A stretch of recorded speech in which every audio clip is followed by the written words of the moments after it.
I could give away some PTI videos. Yeah. Oh, that would be awesome. Oh my gosh. Yeah. I greatly appreciate that.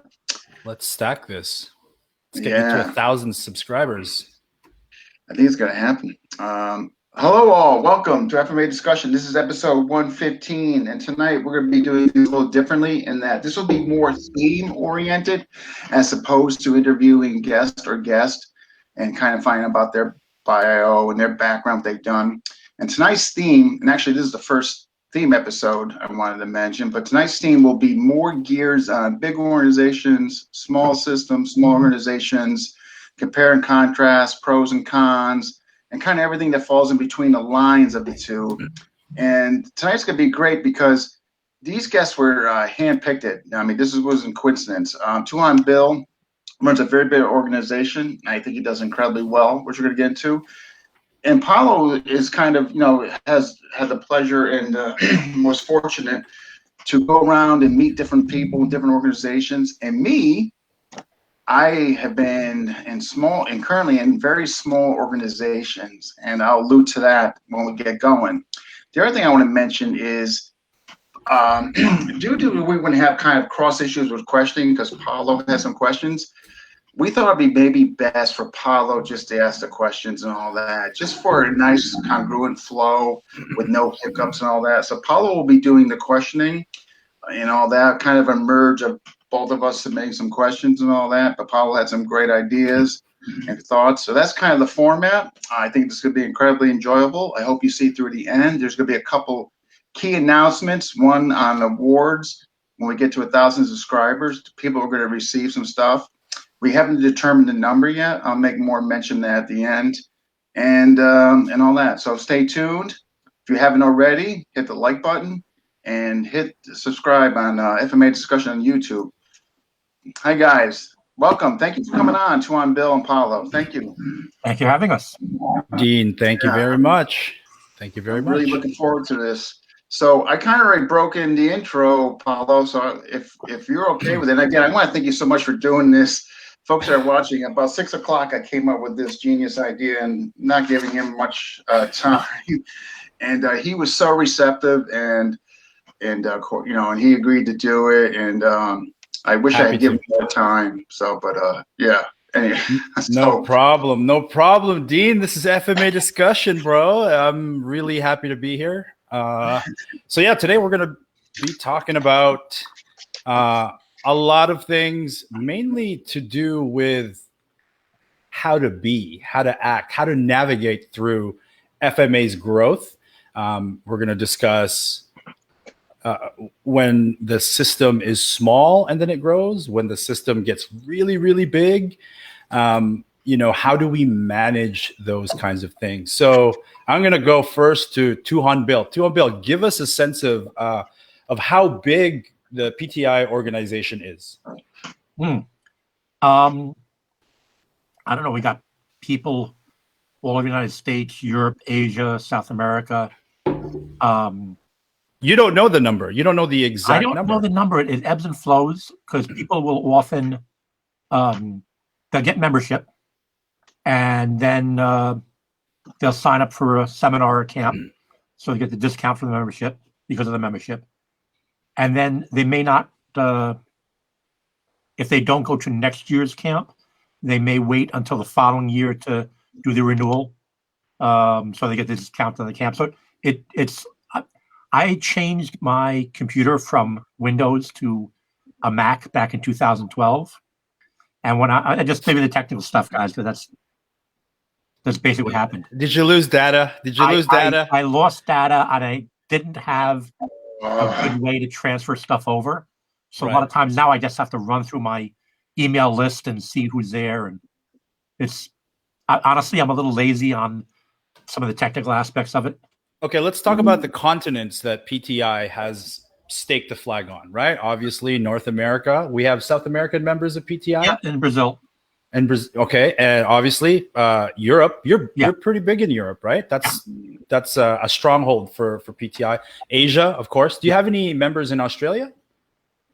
We did at one time, and I know there's a lot of church practitioners there. Mm-hmm. Are you looking for a rep? Let's start with that. Well, the rep is basically there's two kinds of reps. The real basic one is someone having a PTI club, and basically the requirement of that is they don't call themselves the church a teacher, or at least not a PTI teacher, and the club manager is a PTI member, and then they just go and practice together. It's not a rough, hard and fixed organization. Right. I like where this is going. And let me transition to Dean real quick. What I'm hearing from Tuhon Bill is that there's a delineation between a representative and an instructor. And I'm sure you've heard of instances where people are gifted rank. Yeah. Because they have a big organization, maybe a karate or a taekwondo organization. And just for the sake of, expedient growth, you gift rank. Dean, what are your thoughts on that? Yeah, I mean, numbers speak volume.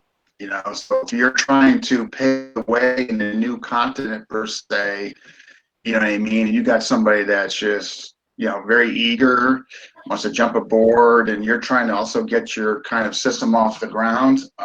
That's attractive. You know what I mean? So there's some key components there that make that very attractive.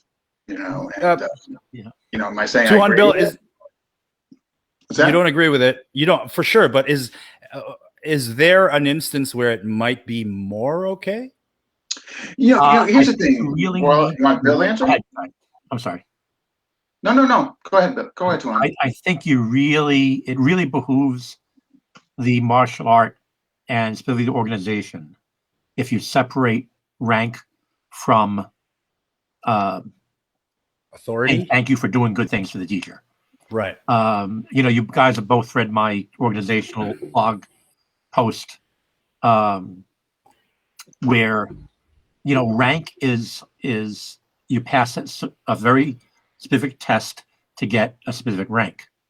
And that's kind of like PTI's claim to fame is that's kind of, baked into the foundation of the organization. And honestly, a lot of that was when I started the bylaws of the organization, putting things together, I did it very specifically trying to keep a certain person on a straight and narrow and trying to be like the AA 12-step program. Mm-hmm. You know what I mean? I don't know if I'm drinking alcohol right now. Okay, well, they probably have the same thing in Canada. You know what I'm talking about? Yeah, I do. So a lot of what you see there was one in the bylaws of PTI was one just the way I felt was the right way to do things, but it was kind of also trying to set very strict guidelines on the sides to keep all the instructors on the straight and narrow, and not do things that were bad for the group. Because it spills, right? This sense of animal. The community knows it, right? The community knows when someone has a rank that they may or may not deserve. Dean, yeah, there are no secrets. How have you experienced this? Yeah, I just want to I'm going to get that. I just want to piggyback off what Tuhon said as far as having guidelines. What do you call them? Rules. There's a book. I mean, whatever you want to, classify it or whatever terminology. Ledger. And the example I'm going to use is the system I'm a trainer in Amok under Tom Sotis. We don't have gurus or instructors. He calls them trainers. It's basically the same thing, just different terminology for each of us. But getting back to the point, he has a very list. It's posted on the AMOC site on Facebook. But basically, essentially, the key ingredients is that you can't act like you're a trainer, you're a rep. You're a professional licensed individual who is representing this organization. You cannot go on Facebook and just act however you want, act like an idiot, put down people, put down systems, create animosity, drama. It's not allowed, and basically you will get kicked out. You know what I mean? Is that not crossing a line though? Is that not crossing a line?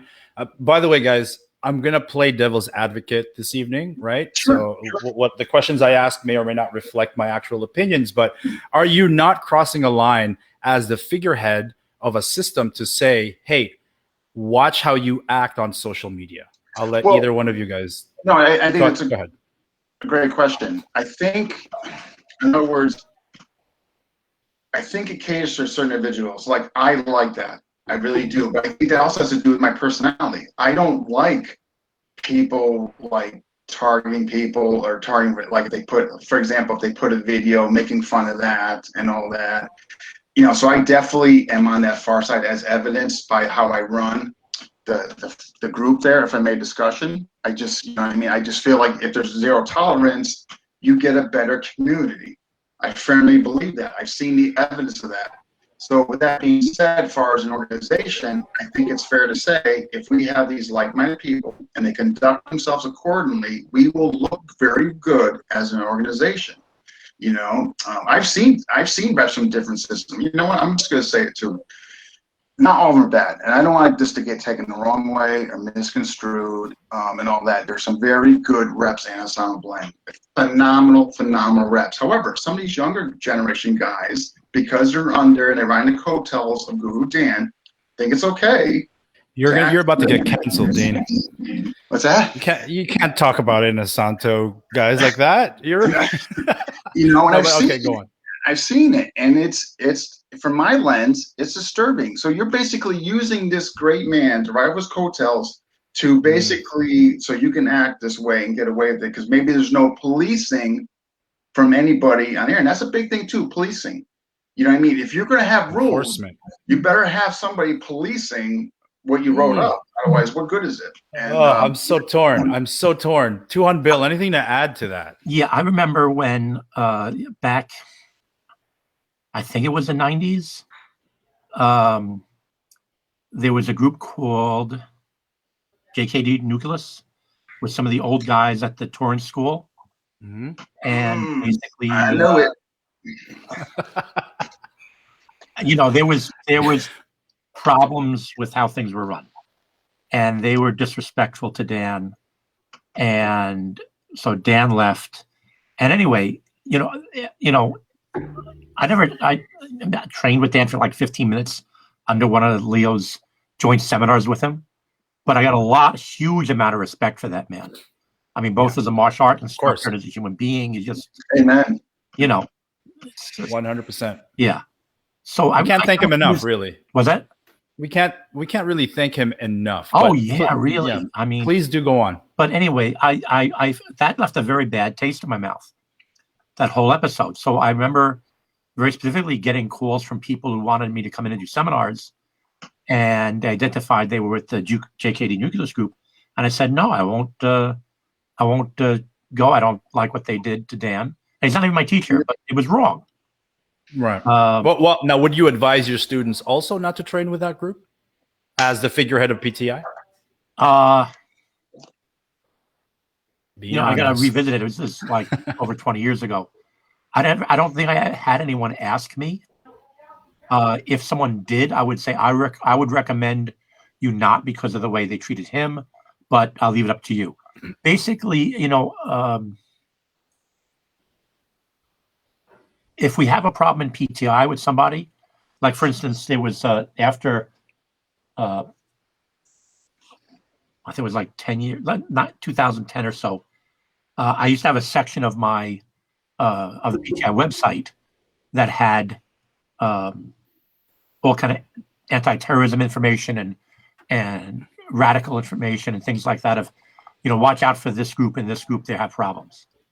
And one of the guys didn't like that because a lot of students were from that part of the world, and I said I'm not against that ethnic group. I'm against, or that religion. I'm against the radicals in that section.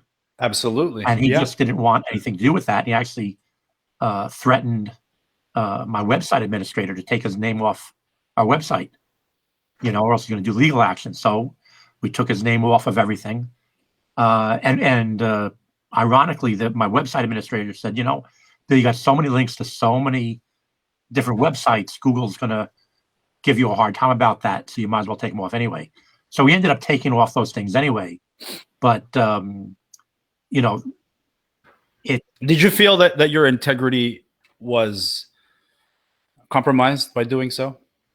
I don't know. I wouldn't say integrity compromised. I stuck to my guns, and this is the right way to do things. And, you know, it was a security issue, you know, and it was, Right. I mean, I have all kinds of, I have an article on legal stuff. We've done first aid seminars at camps.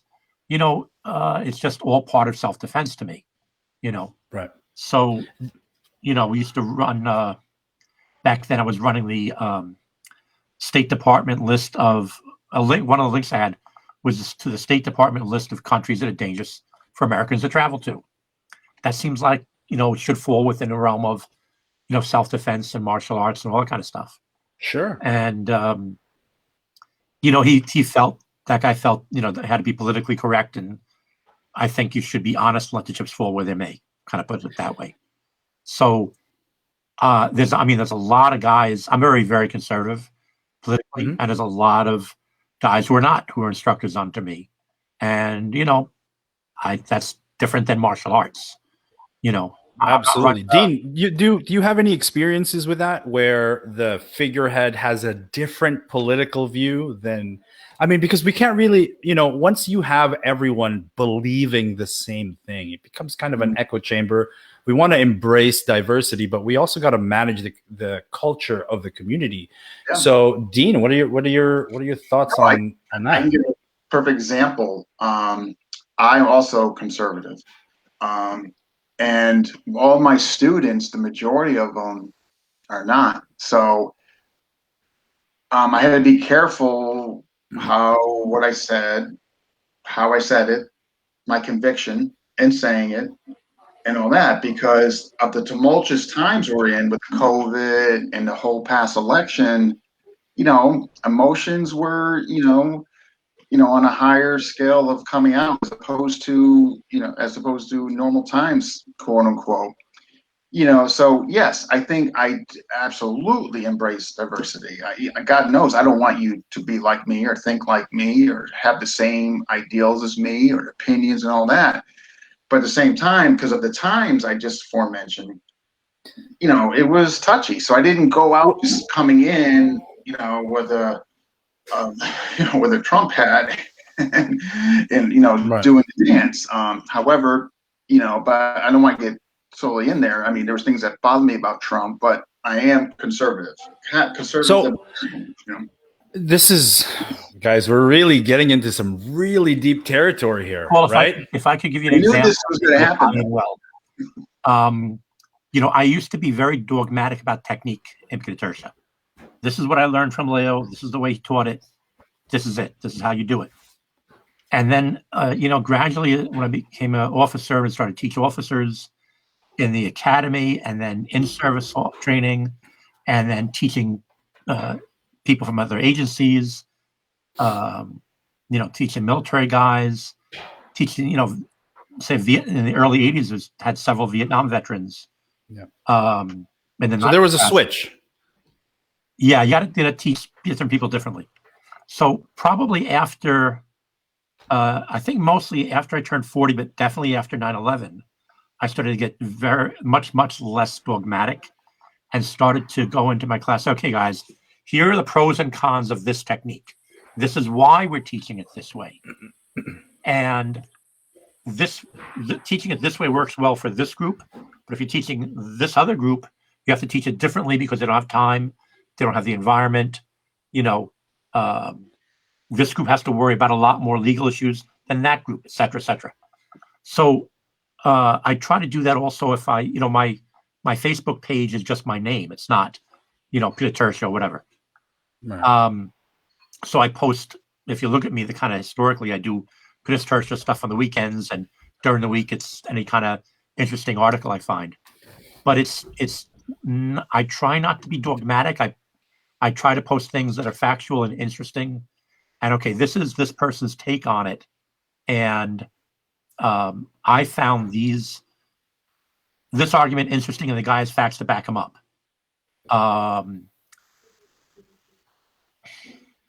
So I think it kind of, I've had a lot of people say, well, we don't agree with your politics, Bill, but we respect you as a martial artist.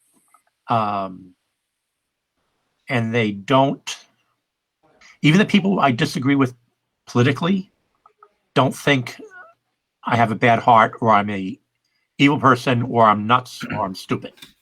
Yeah, it's funny how in-person communication sort of like diminishes this automatic perception, this caricature of what we think conservatives are or Catholics are Yeah, or there's a lot of Muslims that. are. It's You know? now, I think, probably back from the Mark Twain days. The traveling to other countries, other areas, opens you up to other people and what they're like, and Right. you develop a better understanding of your own culture, and you realize that everyone has pros and cons. So, I'm gonna feed you guys this question, and then Dean, you forgot to say hello to all of these wonderful people who have joined us. I can quickly do that right now. Okay, go ahead. You go ahead. All right. Yes, and folks that are watching, thank you for tuning in. If you have not already, hit that like button and subscribe to FMA Discussion. Martin, Jesse from the Philippines, Eric O'Brien from Florida. This is crazy. James Erwin from Connecticut, Paul, Batista, Benir, brother, Alvin from Maestro Alvin, Chad Carl from Germany. Maestro Frank. We got Brian Rodriguez, Ultimate Playmaker. We got Felix. Wide, baby. Andrew. Kenny Guru Isa, Kenny, I'm sorry, Lakan Guru Kenny Isa from West Tennessee. He passed his Paul Lakan Guru Isa test this weekend. Congratulations. I did my acknowledgments. San Diego in the house. I love San Diego. Right on. What's up, everybody? Okay, so here's my question, guys. So you've admitted to be conservative. Oh no! I you know what? I thought I was liberal, but somebody told me I wasn't. Well, and I'm like, their old classic liberal is really closer to today's libertarians. Yeah, that's what I was told I am. Yeah. Yeah. But so here's the question, dudes. As figureheads, as influencers, as human beings, do you not feel like you're compromising who you really are by treading this line? By treading the line of not trying to be too controversial, by not being, for example, if I were a Christian, to not have my Christian faith be a part of my FMA. So have you thought about this? Okay, I'm a Christian and I try to do things the right way, but I don't think it's wise in the long run to try to evangelize in class, in the FMA class. I think it's best to let my conduct speak for that and let the chips fall where they may. I mean, I've written a series of novels that are very Christian in content. And people like, oh, Bill, you write anything? Well, I write books, and these are the books. So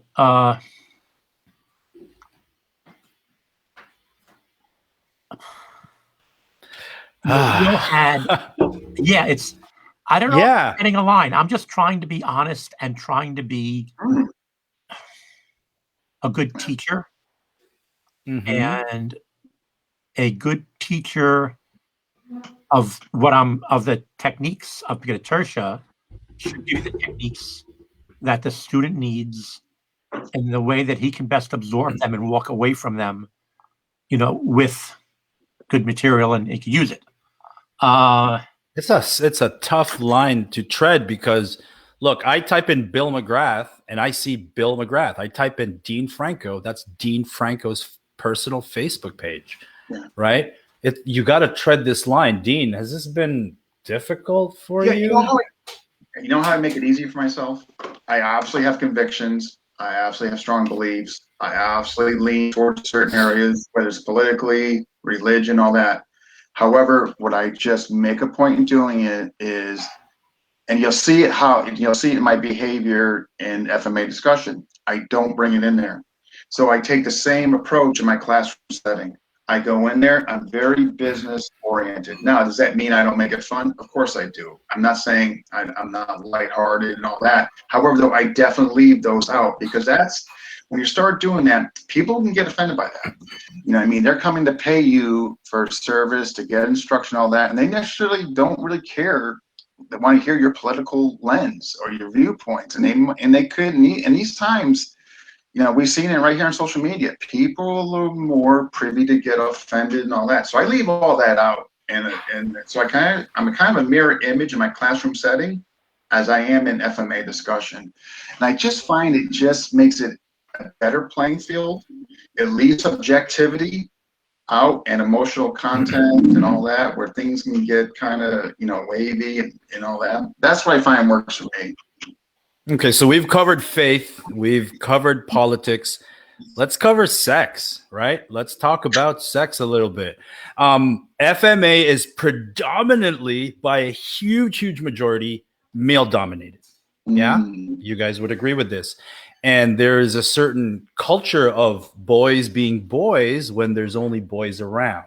So when a female joins your organization or is in your presence, and these boys are still being boys, I definitely, how do you manage that? I definitely tell them to behave themselves.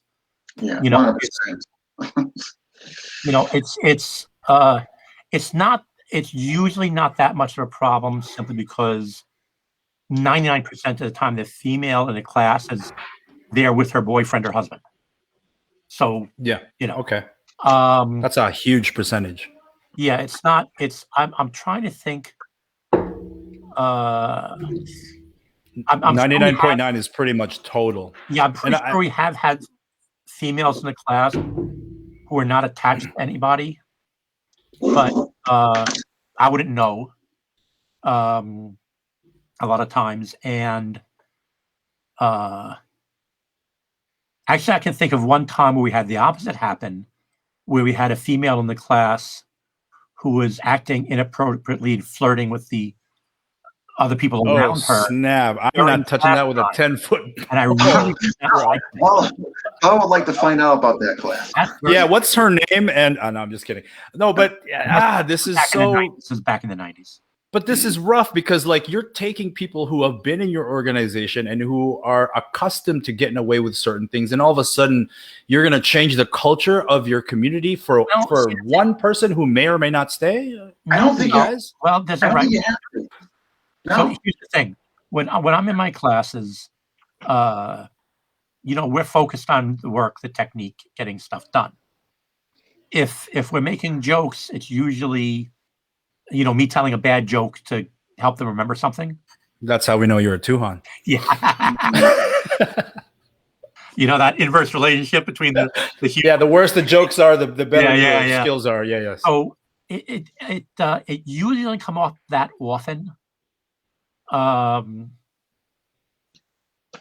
I think a lot of it was, I mean, you know, when I get together with when I'm teaching an in-service law enforcement class, there's actually a higher percentage of females officers in that type of class than there are female civilian martial arts students in my seminars. Of course, yeah. But right. these are female officers used working with other officers who are male, right? So they used to going back and forth and banter back and forth, and that's a very different environment. And then the female cops can handle themselves without a problem. They give as good as they take. We hope. Yeah. Well, now these are all hard. The females I dealt with in my group were pretty hardcore, and you know, they were experienced officers. They wouldn't put up with anything. So right. I mean, but there is that the idea that they could be putting up a facade to keep their job. But anyway, continue. So anyway, Tuhon Bill, you're going to crack the whip. You're going to tell these boys to cut it out. Yeah, I remember. I you know where I've had to do that occasionally is we're at dinner together after a seminar, and I've had some guys start cursing, you know, and that really bothers me. I didn't grow up with that, you know. And I said, guys, you know, we got ladies here. Please don't curse in front of them. And I've had sometimes the females say, "Oh, it's okay, Bill. It doesn't bother us." And then I've learned to let it go. At first, it really rankled me. But my dad was in the Navy back in the 1950s. He did not curse. If a sailor who was in for 8 years on the 1950s in the U.S. Navy doesn't curse at home, he was just not a cursor. Just the way he was. It's. I grew up with it being very disrespectful to curse in front of a female. So that would be like the one thing I would notice. And as I've gotten older, it's gotten easier. And people because they have respect for my age, maybe, they're more likely to behave themselves in front of me. Yeah. Reputation of not liking certain things. I don't know. I haven't really run into that problem in a long time, to be honest with you. Well, that's good. That's good because now is not a good time to run into that problem. Dean, I can feel your energy, bro. You got something to say, man. To me, it comes down to modeling. In other words, if they're in your classroom setting and they see how you conduct yourselves and how you don't participate in that, they're going to be reluctant unless they're just completely disenfranchised or disconnected socially. But they're not going to do that. In other words, and again, not to beat a dead horse in the ground, I model FMA discussion. Now, if I'm on FMA discussion as the moderator, whatever, and I'm cursing, I'm putting things down, I'm posting videos to ridicule people. Well, now you're going to see, of course, a bunch doing that because the modeling has been there. So to me, it's modeling. And I've been in systems where I've seen instructors really behave poorly. And of course, what happens is you'll get the little clones because they want to be like him and they start acting. Ooh, we're going to talk about the little clones some more later. I've been there. And I'm telling you, it's it. So in other words, if they see you conduct yourself really well, professionally, and all that, they're going to be they're not going to be apt to want to cross those lines and all that because they already know, and this is getting to kind of the small systems I'm in, you know what I mean? Where I just find there's that quality control in how you conduct yourself and all that, and which is why I have extreme admiration for Tuhon Bill because you can tell by the person leading the organization that I've never seen Tuhon Bill's reps act like jerks on social media. I've never seen AMOC trainers act like jerks on social media. Burton's guys, no, because there's a code of conduct and it has to start in a classroom setting and then it feels out. Okay. So, except for Tuhon Jack. Well, it's not in public. He just destroys me in private messages. No, but this is really, really. First of all, guys, I want to thank all of the viewers right now because I think these are some insightful commentary, and this is what's needed because we're tackling some really deep issues right now. I'd like to talk about these little clones, but first, I want to talk about. First of all, you two guys are really nice guys. Immediately, I knew. When I first heard of Tuhon Bill and then I watched some of his videos, I'm like, okay, well, who is this guy?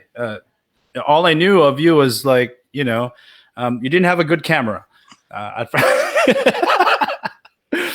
first, your quality is improving. And then I saw Dean and I was like, oh, what the heck? How is super nice guy running a podcast? That doesn't sell very well.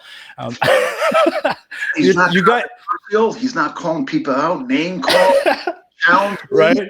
But let me just say, I can identify you people right away. I gravitate to you people right away. And a part of the reason why is because I am not you people, right? I have this idea that we have the friends we have because they hold something within their character that we lack in ourselves, that we want to emulate and we want to be more of. So I associate myself with nice guys. Aside from you two, Tuhon Jared, wow, what a super nice guy. And now, before I gravitated towards people who would get me the views.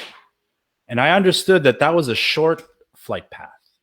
Right? That's a rapid rate of success followed by what the heck? Who am I Hard with? fall. It's a hard fall, especially as I matured as an individual. I really came to this crossroads where what do I care more about? The person I'm becoming or what's becoming of my social media outlets. And I made a choice and I paid the price. My views are way down, my revenues are way down because I'm dealing with nice people these days.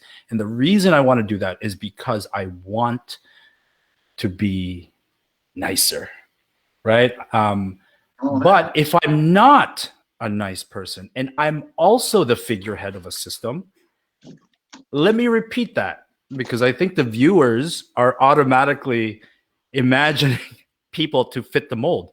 I am the head of a system, but I am not a nice person, right? You don't speak of And yourself. I'm not as I missed the context here. I'm sorry. okay.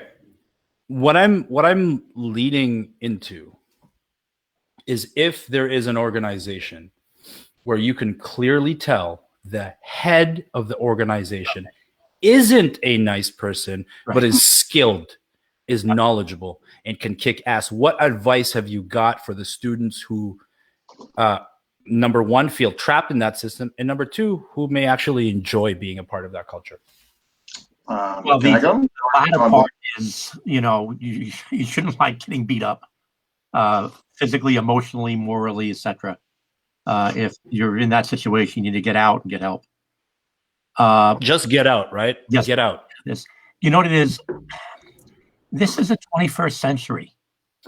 I tell my son when he's growing up, what you see in morality historically throughout all cultures, the things that they all share, the commonalities, are the things that human beings have learned over the institutional experience of millennia. This works, this doesn't.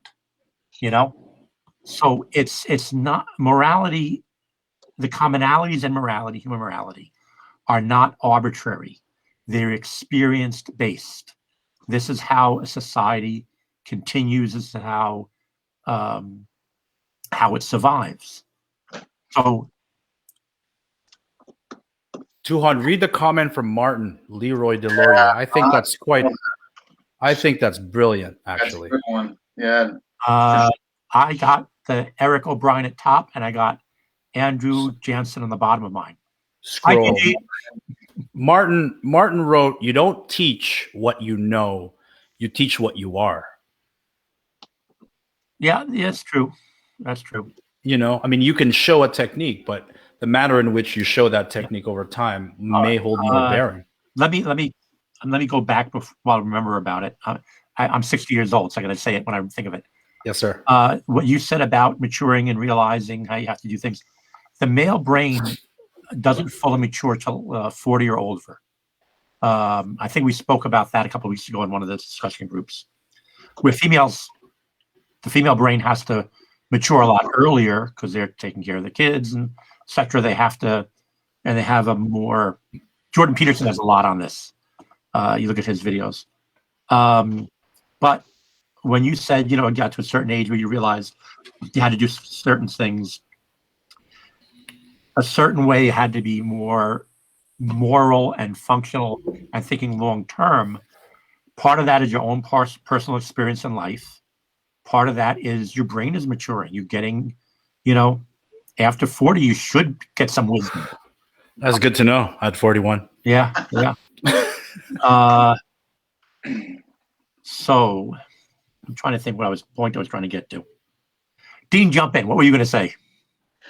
No, I was just going to say those leaders who kind of come across in that manner, very degrading, kind of nasty, but they could have absolute skill. I mean, really teach it, make good fighters, good students, good practitioners. But to me, they attract a certain kind. And they generally speaking attract disenfranchised people who lack self-esteem or and all that. And again, being around the block, man, being involved in 10 systems and all that, I've seen it and all that. And they really attract that because They know it, and it is, I hate to say it, it's kind of like a preying effect. And they loop them in because they make them feel like they're going to conquer God knows what. And they put them in there, and it's really obviously an unhealthy relationship journey.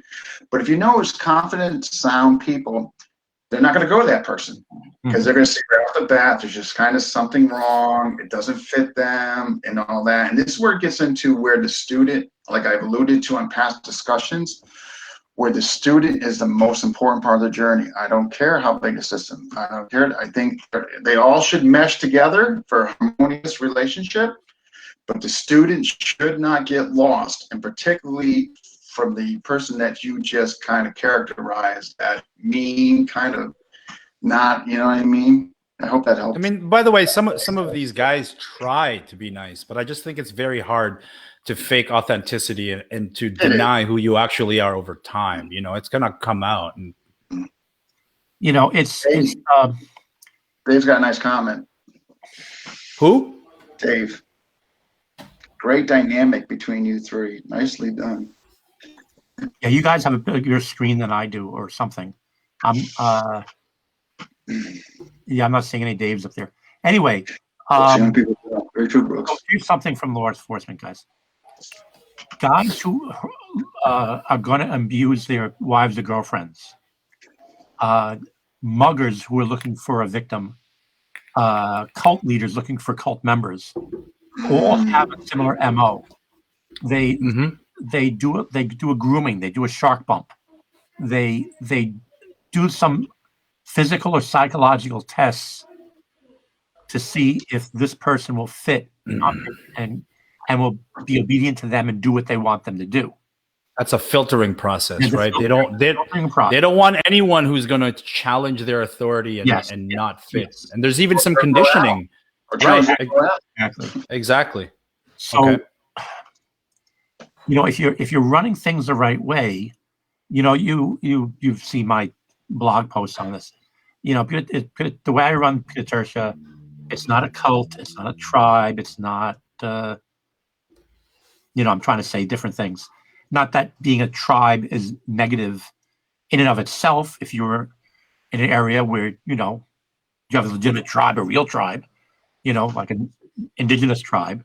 I'm not talking about that. I'm talking about where Tribalism. You know, where they're trying to turn it into a cult. They're using the word tribe as a mask over what they're really trying to do. Put it that way. Because there are people out there who use the word tribe for their martial art group, and it's not a cult. It's just, you know, they're Right. They're trying to say a small family group when they use the word tribe. Yeah, no, I get it. Tribe, depending on your experiences, could have really, really positive connotations or negative ones. Yeah. So what I'm trying to say is the people, like to reiterate Dean's point, the people who want to be king will attract people who want to be subjects. The people who want to be a teacher of really cool information and don't care about them, they care about, you know, giving this cool information to people who need this cool information, will attract people who want really cool information and are not looking to worship Superman or something. You know what I'm saying? Sure, but people are fearful these days, as perhaps they always have been. And so when you're fearful, when you're insecure, when you're scared, I believe a natural human tendency would be to want to protect yourself. And Right. when it comes to martial arts, you see a group wearing the camo pants and they're all badass. It may be led by a terrible human being, but it fulfills that need to feel a part of a group and therefore protected by that. Yeah. The U.S. military for many years, when they wanted, in the CIA and different groups, when they wanted to get someone to do some really tough, be assassins essentially, they looked for orphans. If the person grew up in an orphanage, it was very common to steer them into the. I had a student like that. He was in something called the TARCS unit back in Vietnam, And one of the processing, once they found out whether he was an orphan, he got brought over into this other section. Okay, you are going to do this now. And they went out and I think it was teams, and you hit VC radio stations. Like it was a 5 or 6 man, I forget how many it was, small team in a jungle. Their radio communications. They would go in, hit those guys, take all the intel, and leave. But it was a psychological filtering, because he didn't have those strong family ties. He could do things like what he needed to do in those. Boy, strong family ties. Tuhon Bill. We're getting even deeper into this, Dean, brother. What are your thoughts? Because, look, I'll be honest with you, right? In my earlier days, I see you two guys, and I'm like, I don't want to train with these two. They're too nice. I want to learn self-defense. I want to learn knifey stuff, right?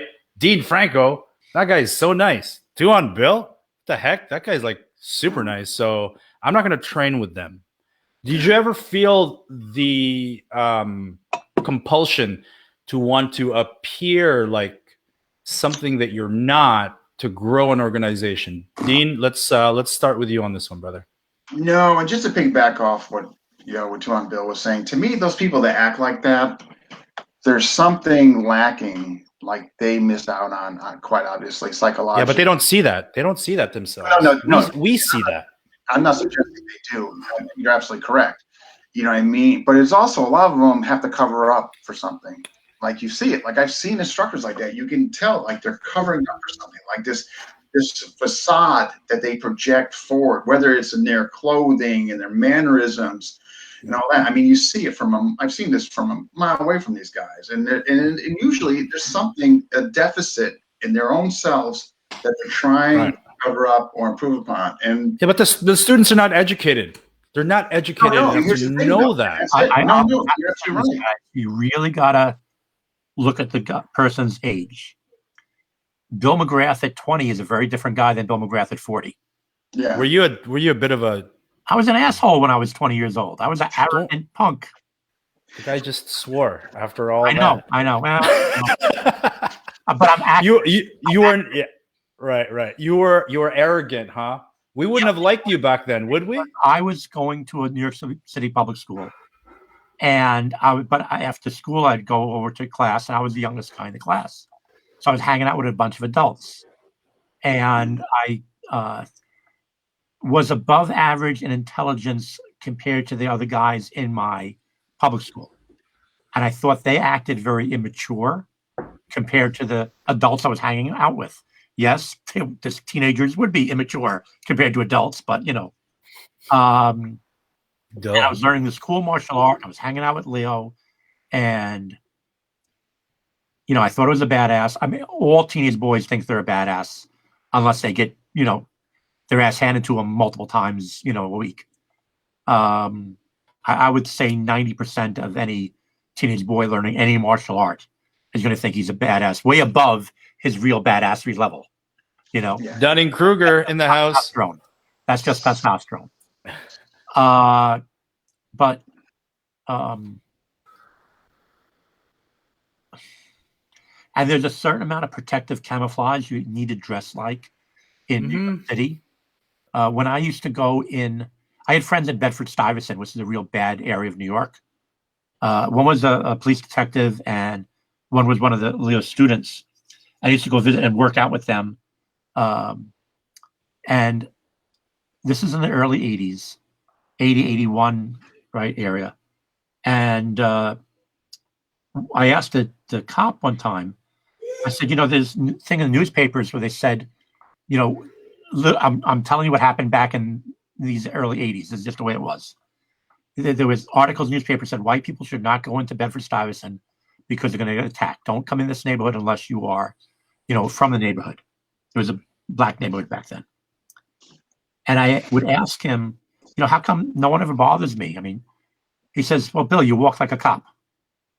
I said, what do you mean I walk like a cop? I got flat feet?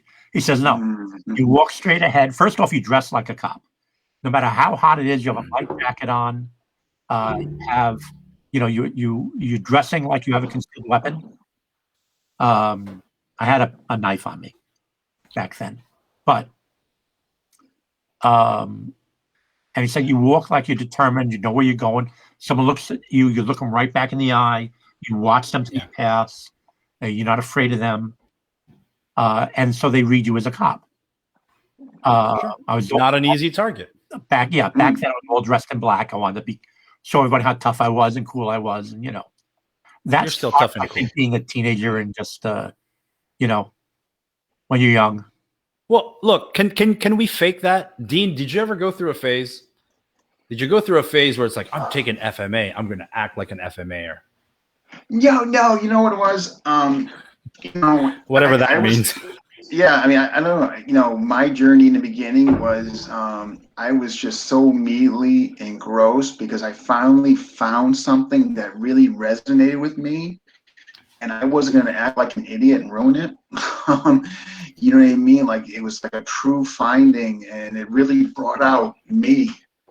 And so I really embraced it and remained true to myself. I didn't try to be something or somebody that I wasn't, Right. And all that.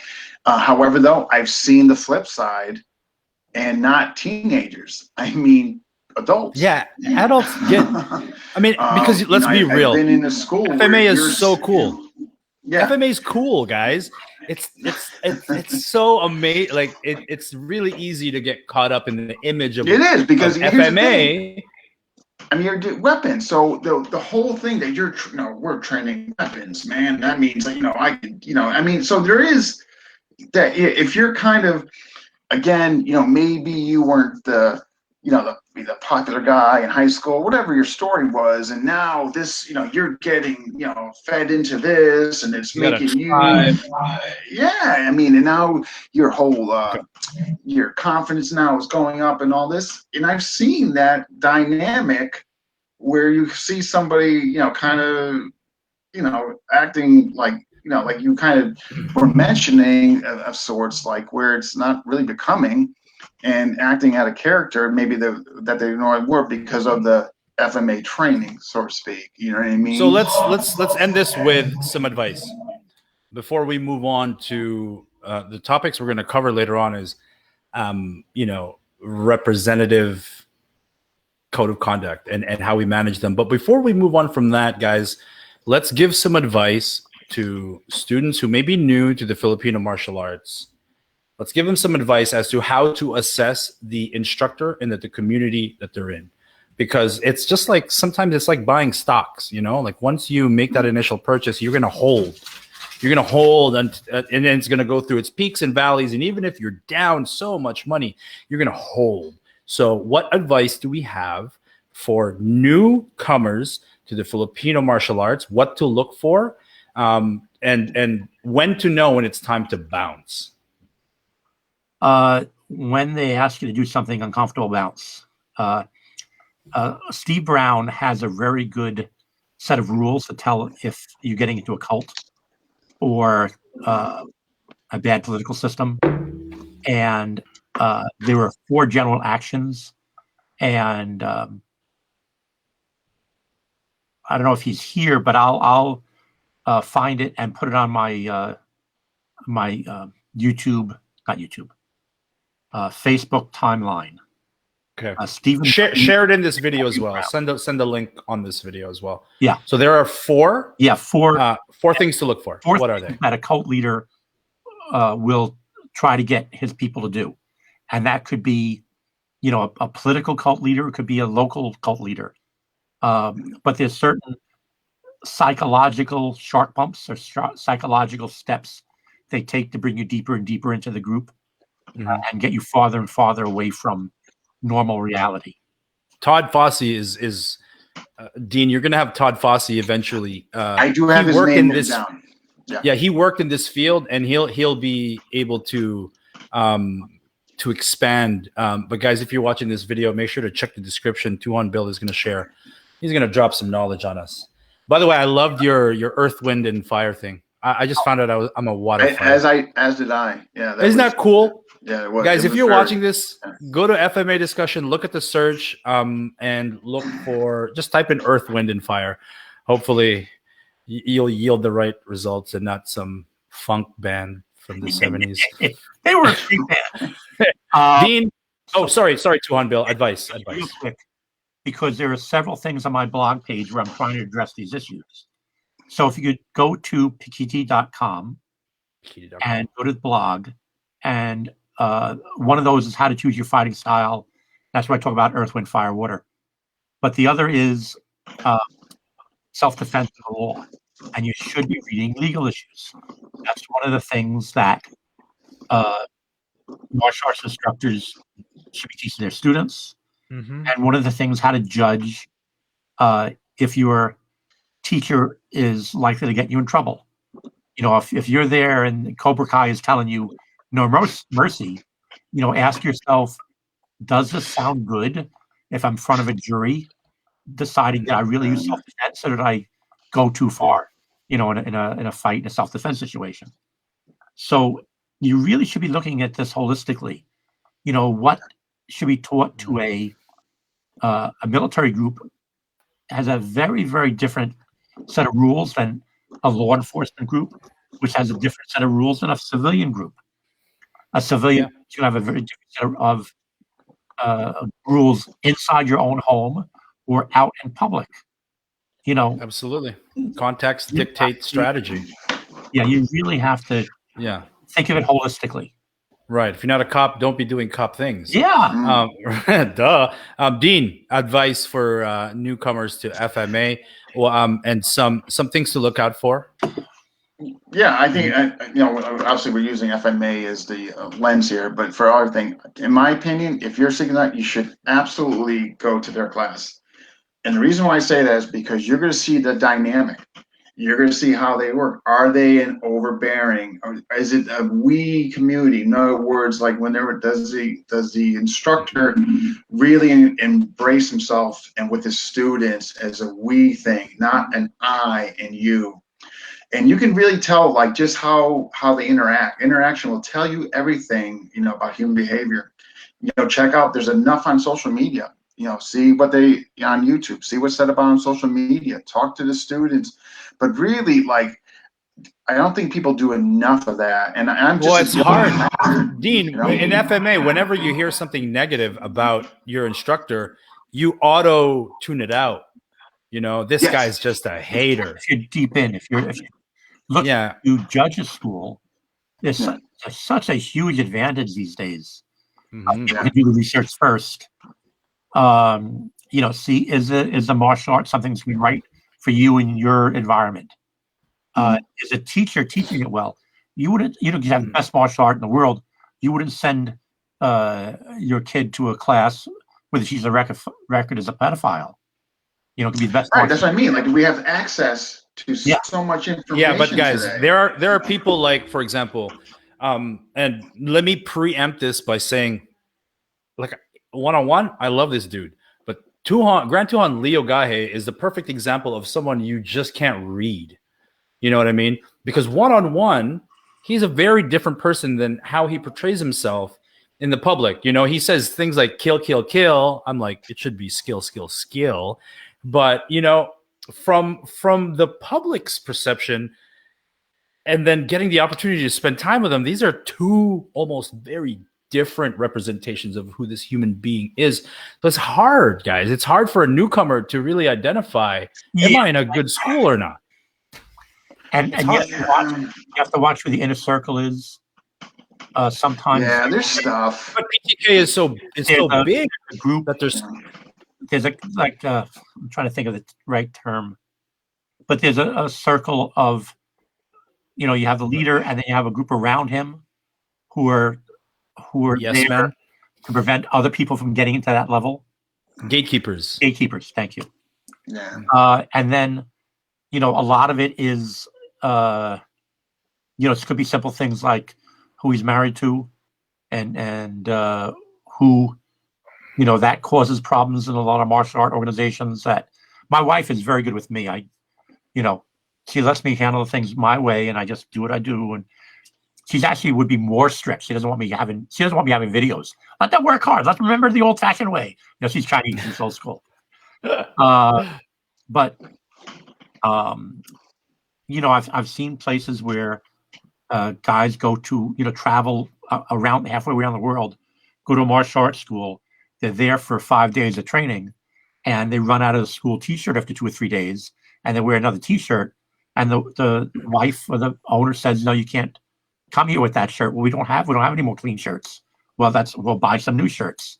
I've been with this guy 20 years. You're gonna make me buy a new shirt, So there's a lot going on. There's a lot. Actors. Wouldn't it be great if like all FMA instructors were just good people and good instructors? Like it's almost like we have to earn the right path. I guess that's martial arts, right? I guess that's martial arts. There's enough out there for resources to really today to get opinions. Think about it. Let's just say I'm new. I could go onto Facebook right now, put a query in, and I guarantee you I would get 50 replies back who I should train with. Yeah. And then let's say a name popped up 10 times.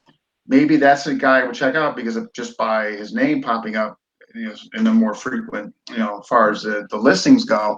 But again, there's just so many sources. And again, I really firmly believe if you can get a really good feel for somebody, just watching their interaction with people.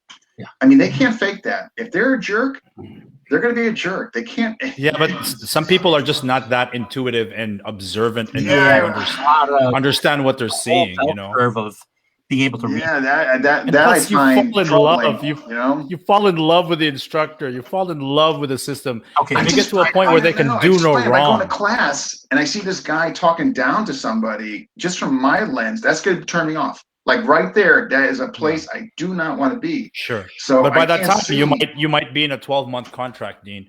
But that's why you have to go visit before you sign anything. To me, you have to be proactive. This is your journey. Let's talk about the most successful schools don't have contracts. They'll give you a discount on the monthly price if you pay 6 months, a year ahead of time, or get a credit card thing where you get regular billing. But the most successful schools I've been to around the world don't have a long-term contract. I would argue that's different. I would argue that the most successful instructors have that. Yeah, but the most successful businesses, absolutely, your big kids programs, an adult-based clientele and a kid-based clientele. All right, ones are basically daycare centers. What I tell these days, let me give it real short, is look for the closest instructor to you who is a moral person, who is teaching in the general category of what you want to learn, or is at least teaching something realistic that you can get in on, and is at your physical level. You don't go into a pro boxing camp, at 60 years old and being overweight with high blood pressure. Okay. Do you guys will you delineate this advice, Tuhon Bill, between martial arts studies and self-defense studies? Because it seems like self-defense it could be a shorter path. And when it comes to self-defense, where I'm really out for my own good, I would much rather learn from someone who can help me protect myself. And I'm more willing to let the morality and the niceties pass. Yeah. If you go to I know what you're saying. You know what I mean? It's like, you kind of, it's a package deal. I'm going to learn how to not die, but I'm going to be associated with a dickhead. Self-defense courses. Yeah. The regular church classes are full-blown martial art classes. You want to learn whole martial art. Yeah. But why? Well, let me put it in a nutshell. Find a good instructor first, who's a good person, good morals, not going to screw around. And then among that group, hopefully you have more than one to choose from. And then find somebody who has a martial art that's at least close to the things you want. You could do very well in a MMA class, and even if you want Philippine martial arts, but apply the teaching and practice structure of an MMA class to your small group of guys who practice by themselves FMA material that they got off the net. Once you learn how to move, honestly, it's not that hard. But you need to be smart, Tuhon Bill. You have to be smart. You got to be able to figure it out. And I'm not trying to sound awesome, but not everybody has that ability. Well, let me give you some tricks of how to teach yourself. One is that they used to do with, me and anybody starting young, do a lot of repetitions and to the point of fatigue, and that will correct you. If you do 1,000 repetitions, very, very light, and eventually you're going to find you get so fatigued you have to do it efficiently. I've heard that from boxing coaches, actually. Yeah. Yeah. And the other thing is how to hit hard. I have my blog. I'm trying to answer these questions before they come up. Go to my blog post and look for how to hit hard or more power. And there's a certain structure of how to work your bag work or your tire work, and you combine fatigue training for efficiency and the heavy bag work for power.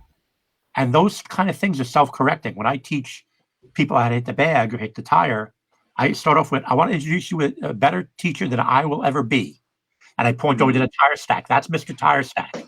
He will correct you internally of what you're doing wrong. I can't do that. No matter how long I'm teaching, I can't correct you internally.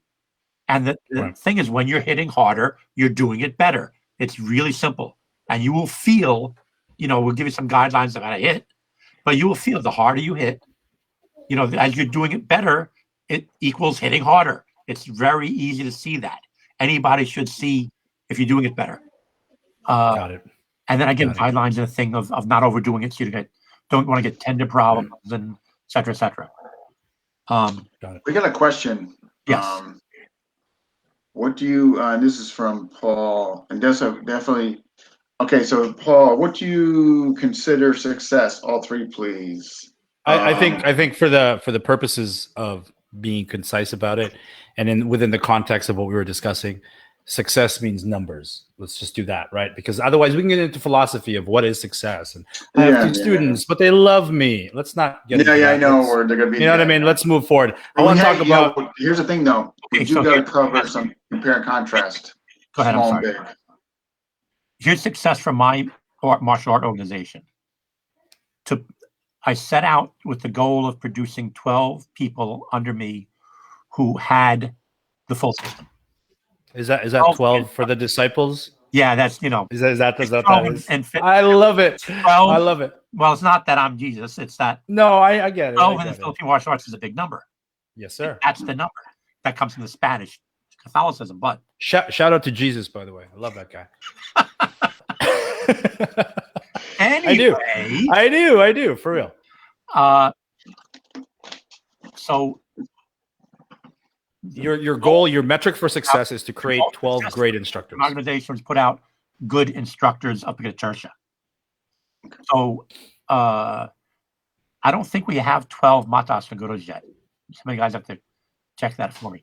But my goal is to put out really good tertia instructors who know the whole system, so the system will continue.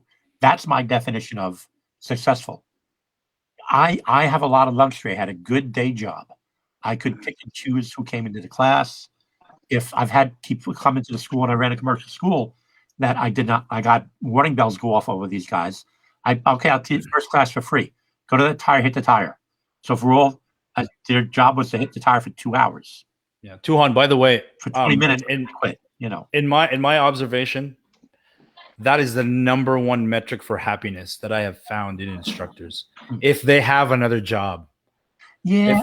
If they have another job, okay, the opposite side of that is if they can sustain a good living while, maintaining their passion as an instructor. Very few, right? Very few, very, very few. But the happiest instructors that I've ever met with the least amount of divorces are the one. I think you need to get at least one to be a grandmaster in FMA. But to not allow for your financial situation be tied to your art is a huge metric for success, because then you don't get desperate and you don't make the wrong decisions. It's really hard to do that. And the guys I know who are the most successful either just got married after when they were in their 40s or 50s and they're already successful, or they've been divorced, right? Like you said. The most successful schools in martial arts I've seen a lot over these last 40 years of teaching, is they either have a base of a kids class, and then at nighttime they do the fun martial arts stuff themselves. Yeah, kids classes are where it's at. Or they're like Gurdan or Rick Fay in Minnesota or Ralph Beckman in Germany. They run a martial arts university. Your regular martial arts school may have, 20, 30, 40 guys. They have 20, 30, 40 classes. Each of those classes only have 10 people in them. Yeah. 10 different systems. There's another path, and I'm gonna cite my homeboy Jared, in that he was in demand. He like the traveling seminar circuit. That's another, but I think that's the hardest path. It is. Where it's really difficult and rough it's tough. I mean, Jared's phenomenal shape. He's an athlete, but back when I was in my 30s, I was doing 2 or 3 seminars a month, traveling, flying. I'm like, how the heck does Dan does it? He's like twice my age, and he's out there like 50 weeks a year. And it's not the teaching that gets you; it's on the airplane time. Yeah, time zone difference, and it can. Oh gosh.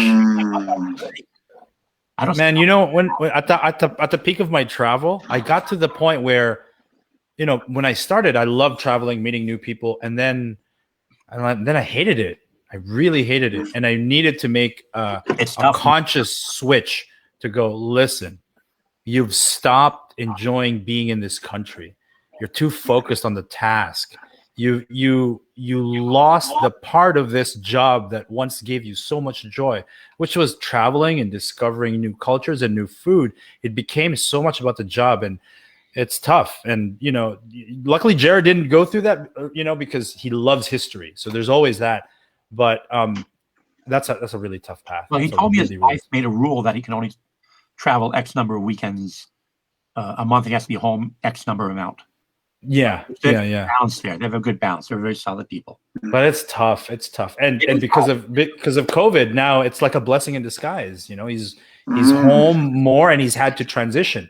And that's something that we've all had to do during this global pandemic. You have to have the mental flexibility. Yeah, absolutely.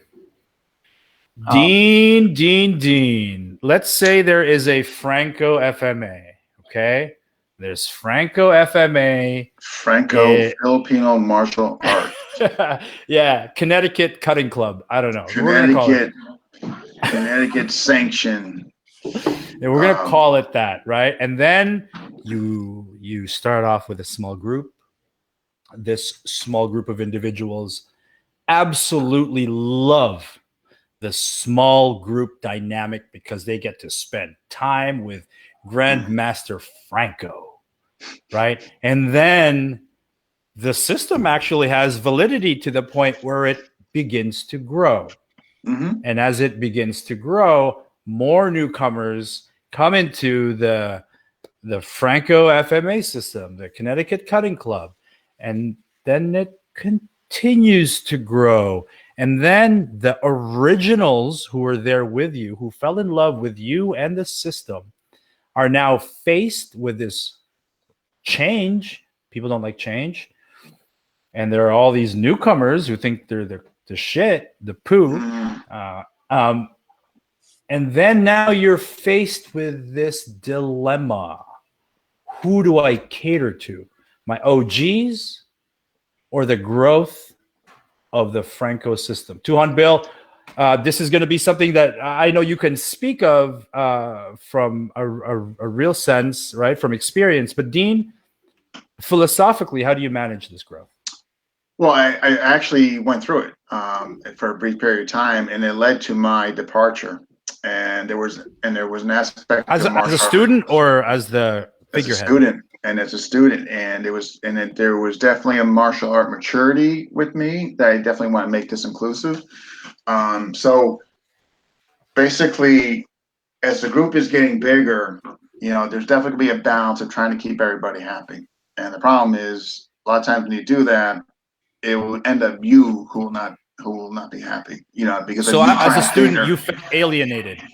Okay, so what happened was I'm going to mention the system because I didn't leave on a bad vibe, and really, the reflection is going to come back on me. So it's not going to be anything to do with the person or system. So when I was with Atienza colleagues, it was just the curriculum was very just fight dynamic. Okay, so we get point up deflection. Okay, person's going to feed jab. You work this interaction. Now spar with it. Okay, person's going to go over your head. Number 3 block. Okay, or number 4 block. Okay, so there was sparring isolations based on what you learned, whether it was a chop, whether it was a long thin X or short thin X in their curriculum and all that. And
Frozen. it's definitely on my comments are in the 20-minute area.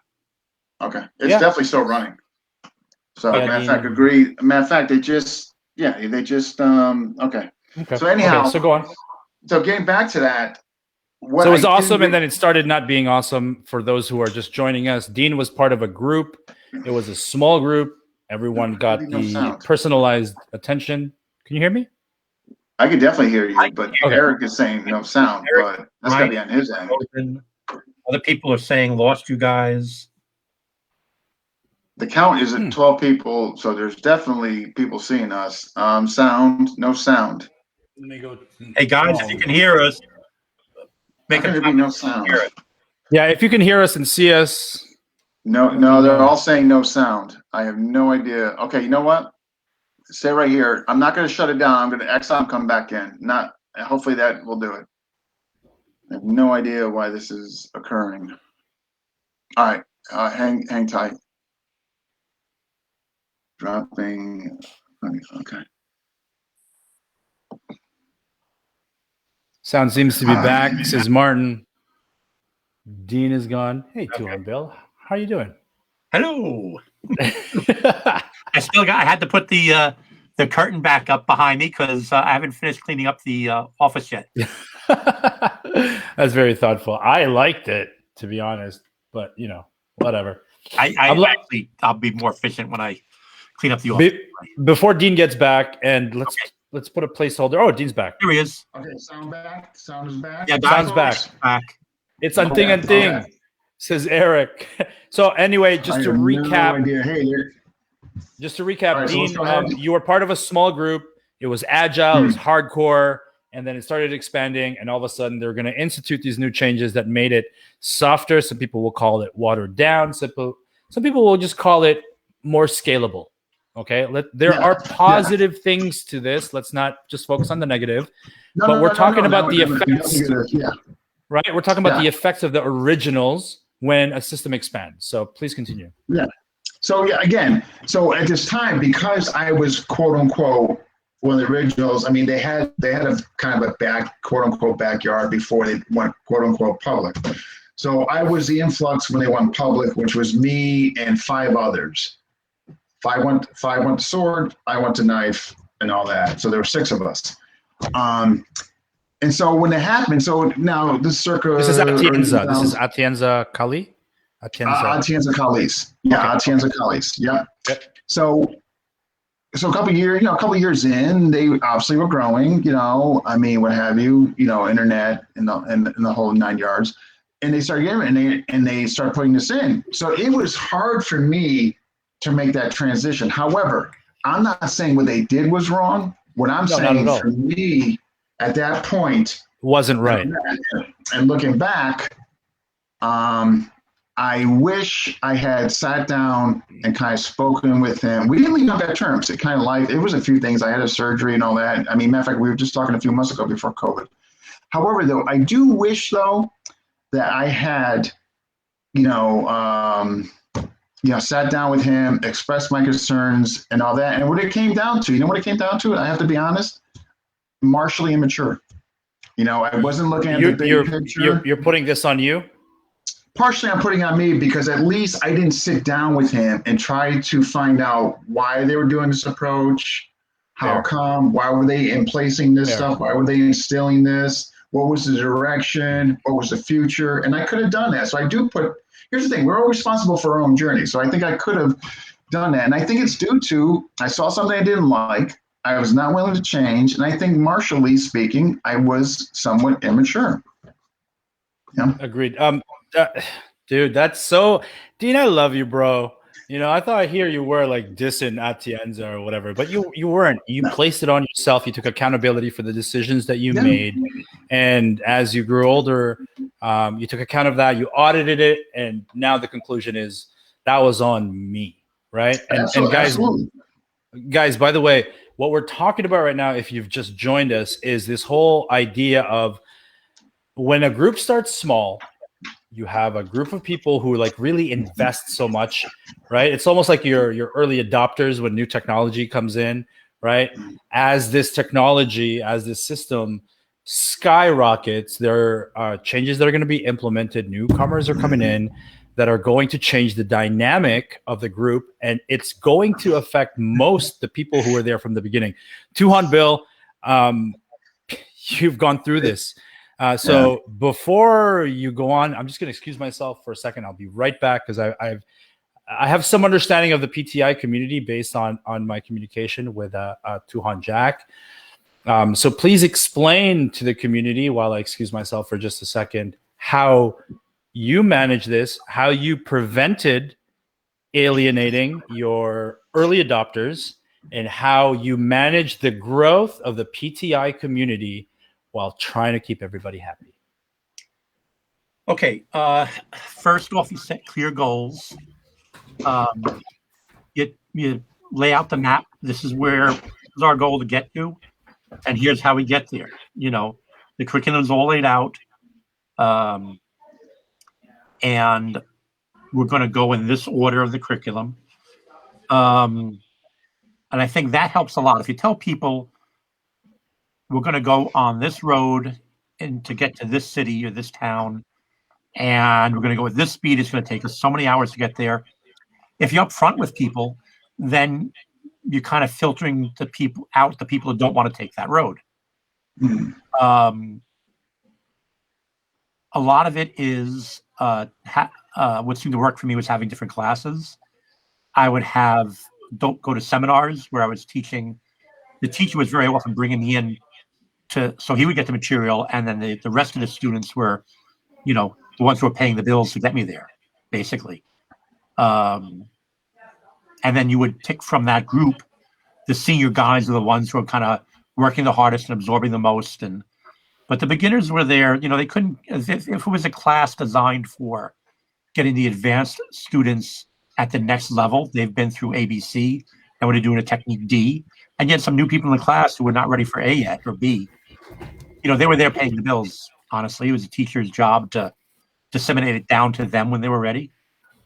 And then I had once a month seminars in my area where we had a 6-hour mini seminar. We went step by step through the curriculum. At the same time, I was doing a Wednesday night class privately in my home for 4 or 5 guys.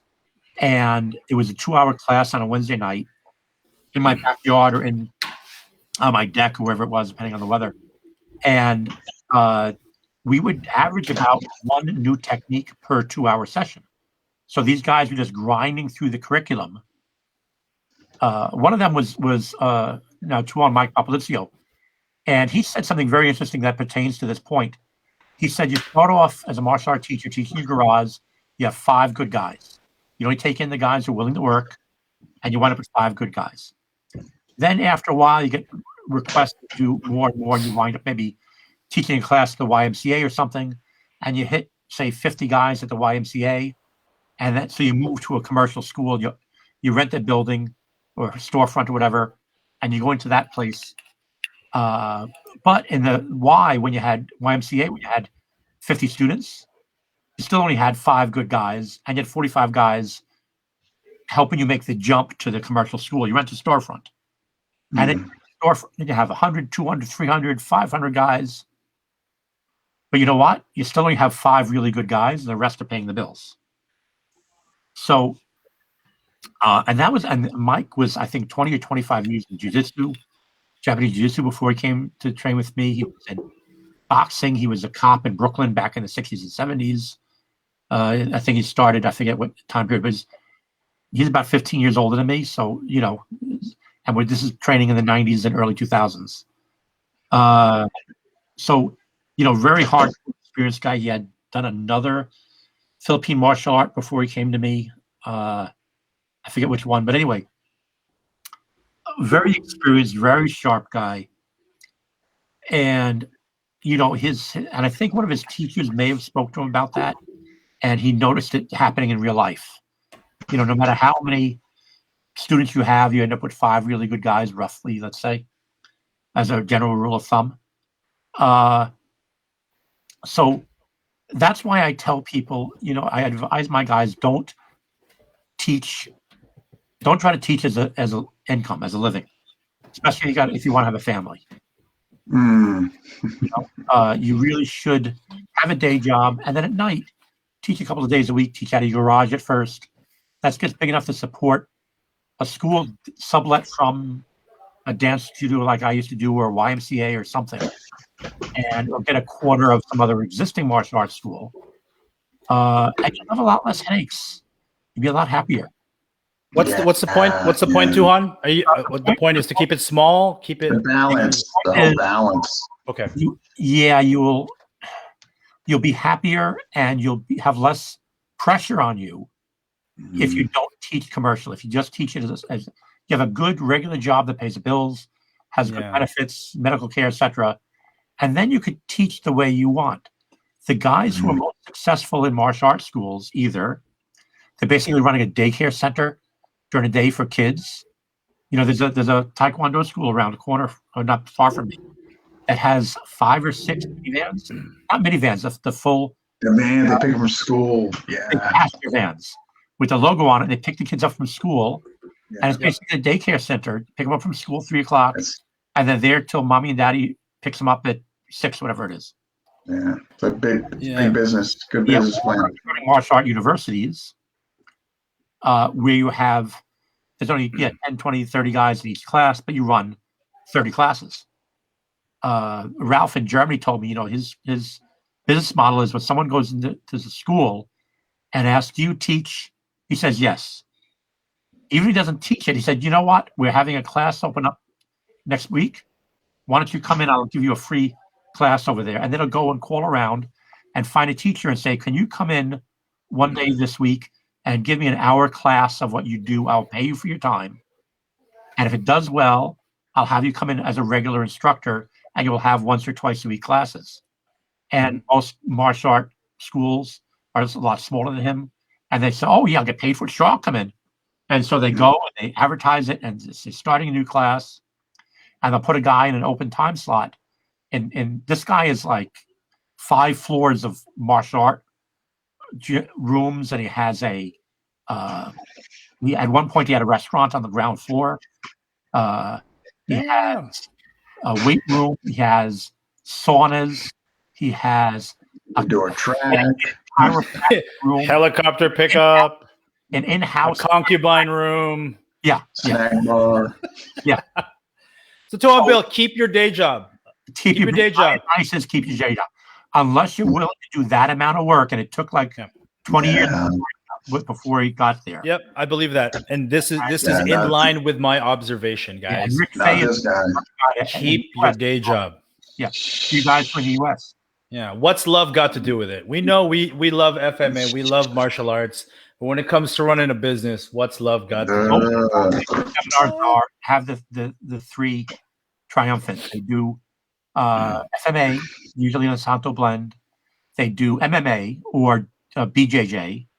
And they do a striking art, usually Thai boxing or Wing Chun. Oh man! Hey guys, That's one day, I combo. hope FMA becomes the thing that people add onto their MMA gyms to make money. Could you imagine You know what I that? mean? That would be so amazing. Hey, shout out to Datu Tim Hartman, by the way. You know, he's got an actual brick and mortar FMA school in Buffalo, and it's And he primarily Excellent. God bless him. Good job. I love Datu Tim Hartman. The Impressive. Great White Hope. I met him, but I didn't know much about his school. Excellent. Yeah. That is great. Yeah, Yeah. he's, You must be doing Yeah. well. well, he looks like Guy Fieri, but I love the guy. I mean, there's this Caucasian dude from Buffalo. Like, can we find a colder place in the United States? And he Oh my runs God, a you gotta dedicated FMA school in Buffalo, New York, and I'm so proud of him. And here's the thing: the way he was able to do that was he ran a good business. Yeah. Period. You have to pay He the rent. ran a good business. Yeah. And so there, guys, there's so much about the Filipino martial arts community that is all about keeping it pure and authentic and this and that and jungle. But it's like, you're gonna open a business, a brick and mortar in the middle of whatever, Alabama, and you're trying to have a jungle mentality, bro, you're gonna go bankrupt. So, and I think sometimes these guys are vilified, guys, and I don't think they should be vilified because we need to look at the greater good of the Filipino martial arts. And Dean, you spoke on this, right? You were alienated when Atienza began to grow, but now as you matured, you understood that was on you. And so I think to a big degree, the Filipino martial arts community wants to so dearly hold on to things that are just not conducive for its own growth. And growth is so important in Filipino martial arts. Oh. It's so important because if we have growth, we have more minds focusing in on our beloved art. We will see more innovation. We will learn from each other. But it seems that anyone who are taking steps into creating a good Filipino martial arts business, let's be real, it's a business, are so short-sighted that they don't see how it can positively affect them. All they see is, oh, look at this guy watering down the art, Zoom classes, merchandise, online course. It's so negative. They're so short-sighted. They don't see that this is for the greater good, and we should be applauding these people. Yes. For the pure thing of growth. I was saying a rising tide lifts all boats, right? Heck yeah. This dude right here, can I just give a quick shout out because I said some things about Tabuada Valentawak yesterday. Yeah, that was misconstrued. I think I saw that. Yeah, I love Tabuada Valentawak. I love Jim Bobby. I think his level 7s are extremely skilled, but the grouping system is designed to teach masses. It's designed to create a level. Yeah, it's I don't know. It's the best way that you can create standardization. And Tuhon Bill, it's no different than your detailed, transparent, clear organization within PTI. It's just, this is what you need to do to get to this level. But we get to a certain point, we know there are layers to this. There are layers to this. Yeah, I try to explain to people, look, the world is so big now. You're international. Anytime you go on the internet, you are an international teacher. You shouldn't be 6 billion or 7 billion people. Don't worry. Don't fight over students. Yeah. Don't worry about all this. Mm-hmm. You can't have it both ways. You can't be, this like super core nucleus jungle thing and then have a YouTube channel. It's inauthentic. Yes. And guys, look at what the successful people are doing. There's enough students to go around in the world. They can. Yeah. The crab mentality is going to go away once there are enough students in FMA where we don't need to fight for students. And so that's why we need to applaud these business-minded individuals who are creating a demand. 100%. Yeah, you got free advertising now, guys. Don't be stabbing other people in the back thinking the pie is only this big. You got, the pie is billions of people watching the internet these days. That's the pie. Yeah. I'm gonna imagine Tuhon Bill is not in this podcast, and I want to give him a huge shout out. And here's why. Here's why I think what you're doing, Tuhon Bill, is so friggin' admirable, right? How old are you? I'm 60 years old. Turned 60 last year.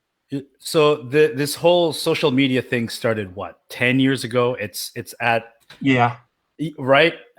I think you started in 2008. You've made an effort to change with the times, and that's not easy. I know this. Really haven't. It's not easy, right?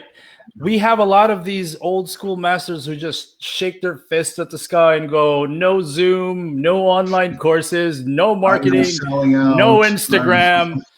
No, this is not what Filipino martial arts is. And you know why? That is an insecurity. It is an insecurity in their ability to change with the times. And Filipino martial arts is supposed to be relevant whenever it exists. Okay, I'll give you a quick example. I had a seminar in Texas, and the teacher was running a successful martial arts school.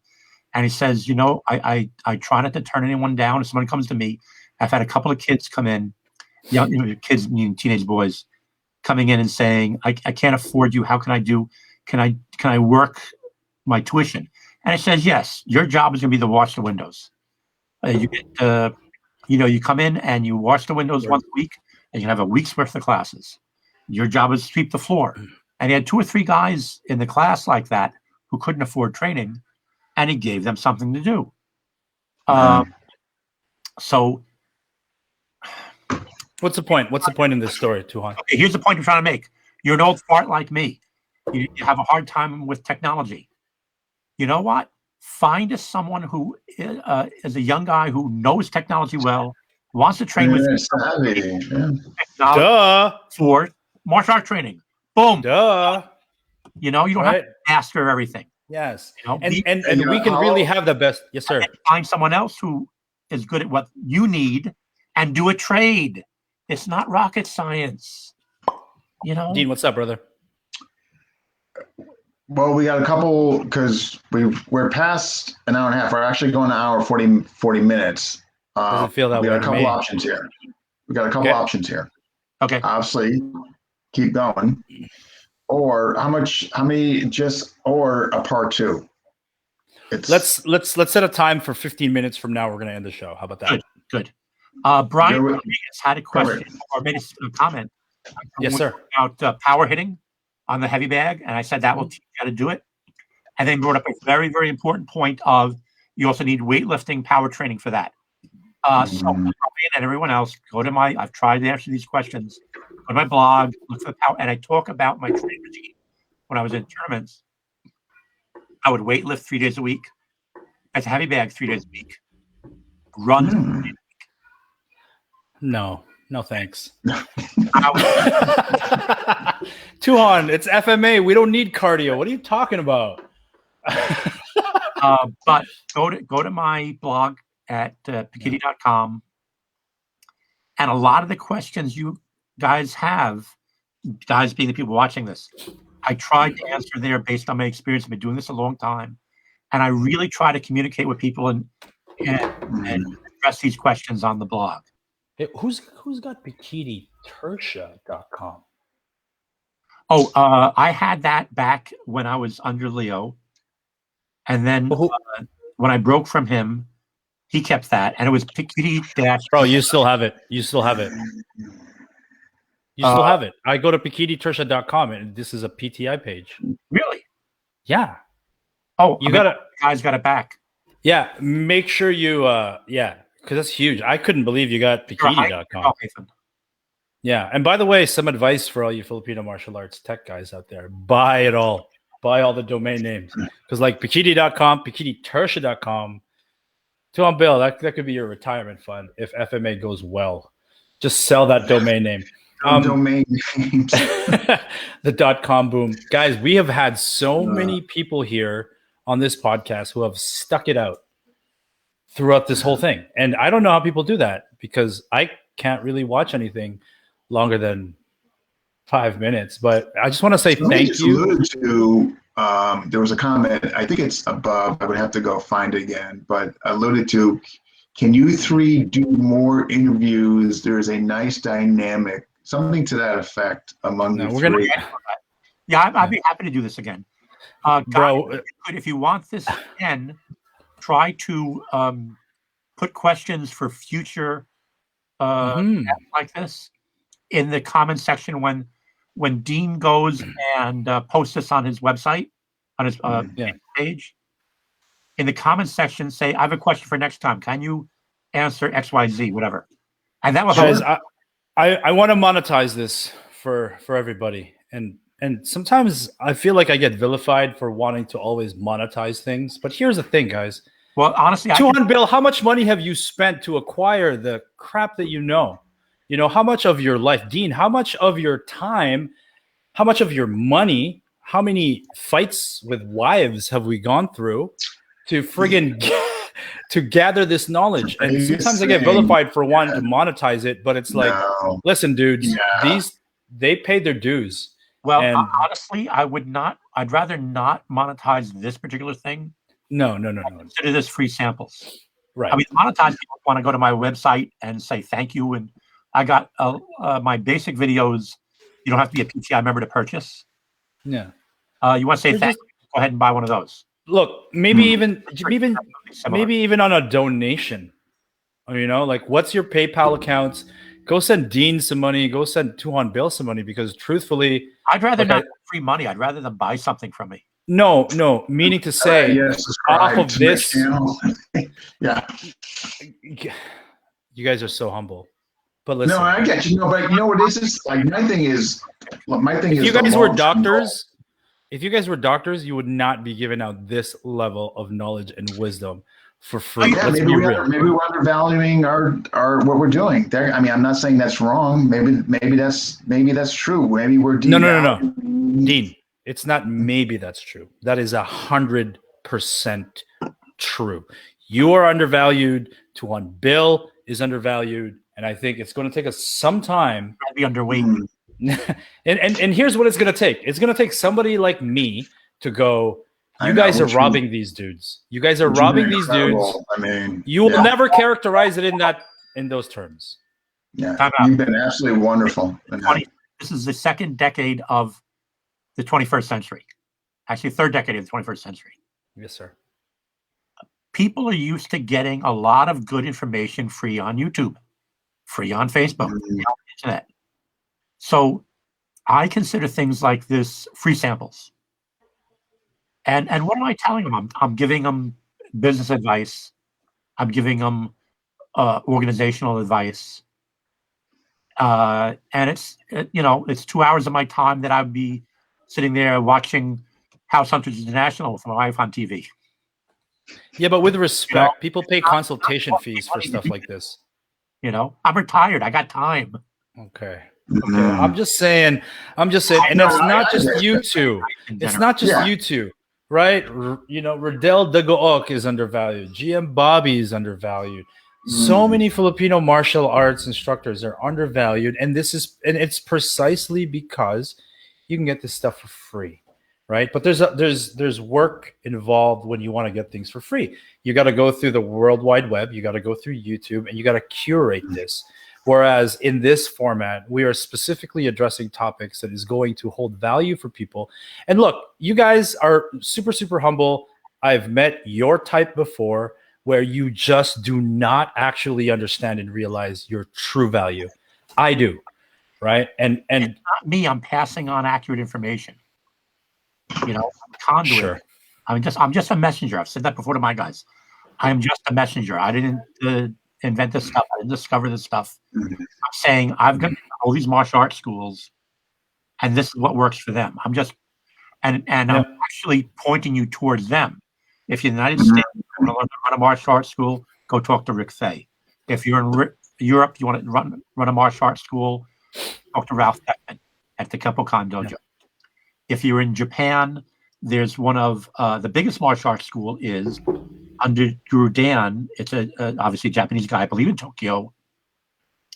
Pardon me, I can't remember the name, but he's got like thousands and thousands and thousands of students. Wow. And he's doing things that Guru Dan teaches. Here's the thing: you can be successful financially and still maintain the core values of Filipino martial arts. Yeah. It doesn't need to be watered down. There's a balance that I think people are overlooking these days. Definitely. Definitely. Here's the big secret, guys. Look at the successful people and see what they're doing and try to do that. Can I do that in my environment with the resources I have? If you can't, then start small like everyone else, like all those big tech giants started in the garage.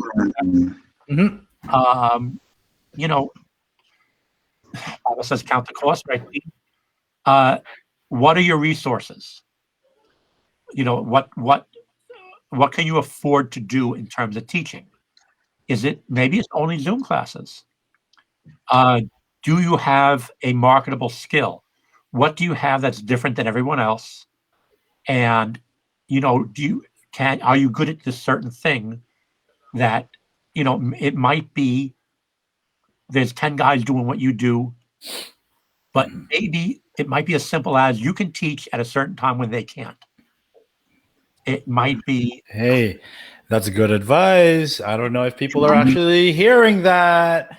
It's little guys. I'm a conservative. I'm a capitalist, not because it's loyalty to a group or something. This seems like looking at history the best way to do things.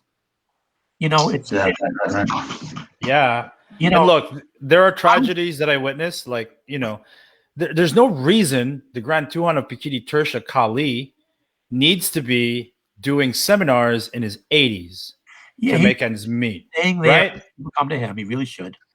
And honestly, I thought I had a program together for him. When I first started PTI, he was getting a third of the membership dues. From he was you? in the Philippines by then, Leo. I was sending it to his first wife, Isabel, because he was in the Philippines. I didn't realize he had another family over there. But it was a really good program. We had a setup for a third of the membership dues went to him. A third, that's a lot of money. A lot. Yeah, and it was all coming out of my taxes. That's very generous. Yeah, you're paying taxes on that too. Yeah, taxes were coming out of me, not him. But anyway, there was a school, an annual school,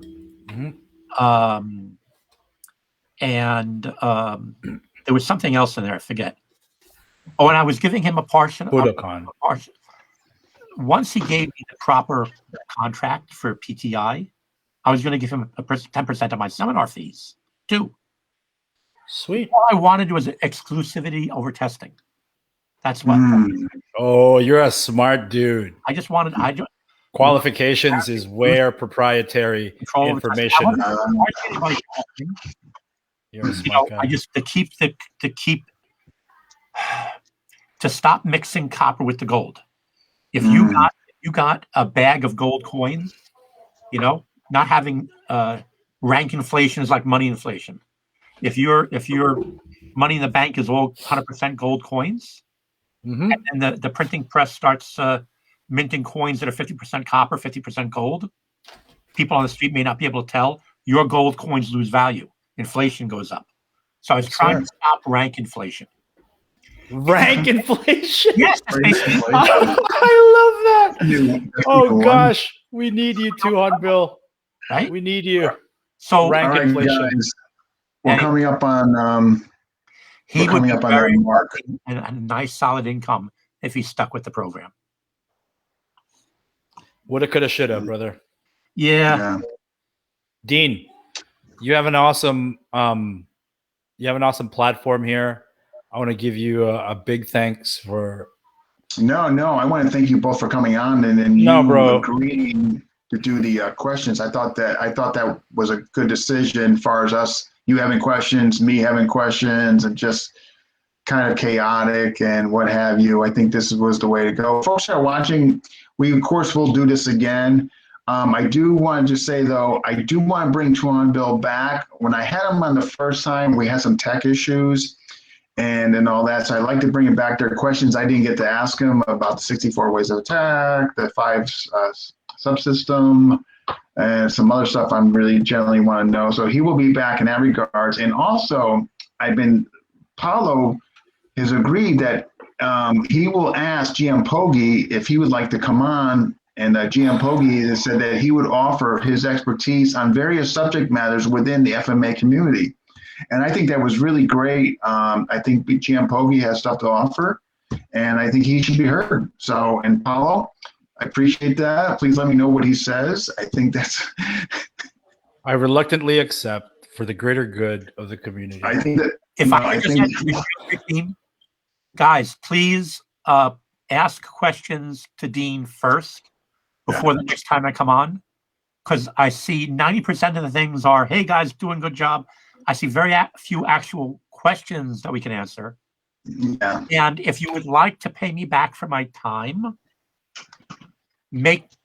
give me good use of my time by asking good questions ahead of time. So Sure, we know. I'll make a point of that. No, good Sure, point. but hey, go to my website, pkt.com. but also, My blog pages. yeah, there's so many ways to support you, right, Tuhon Bill? Oh, what?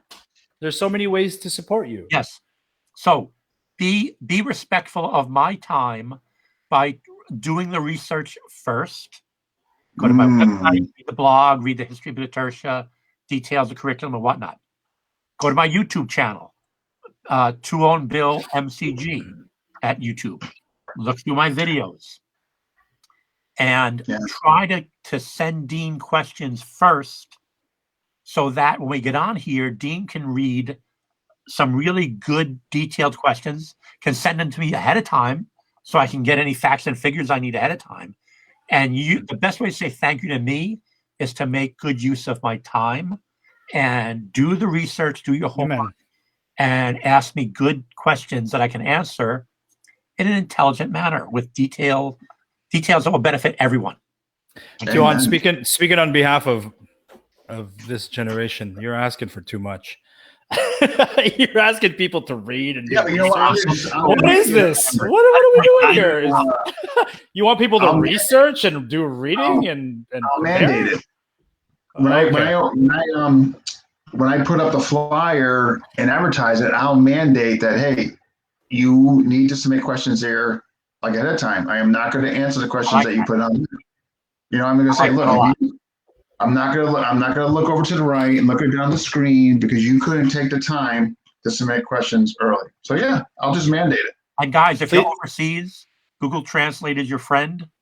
And if you have problems like on my blog translating something, go and check. There's been church people all over the world. Speak your native language. Ask them, sir, can you please help me correct the translation of Tuhon Bill's blog page into our language? And that's something I've been bugging my guys for a long time, and they haven't quite got there yet.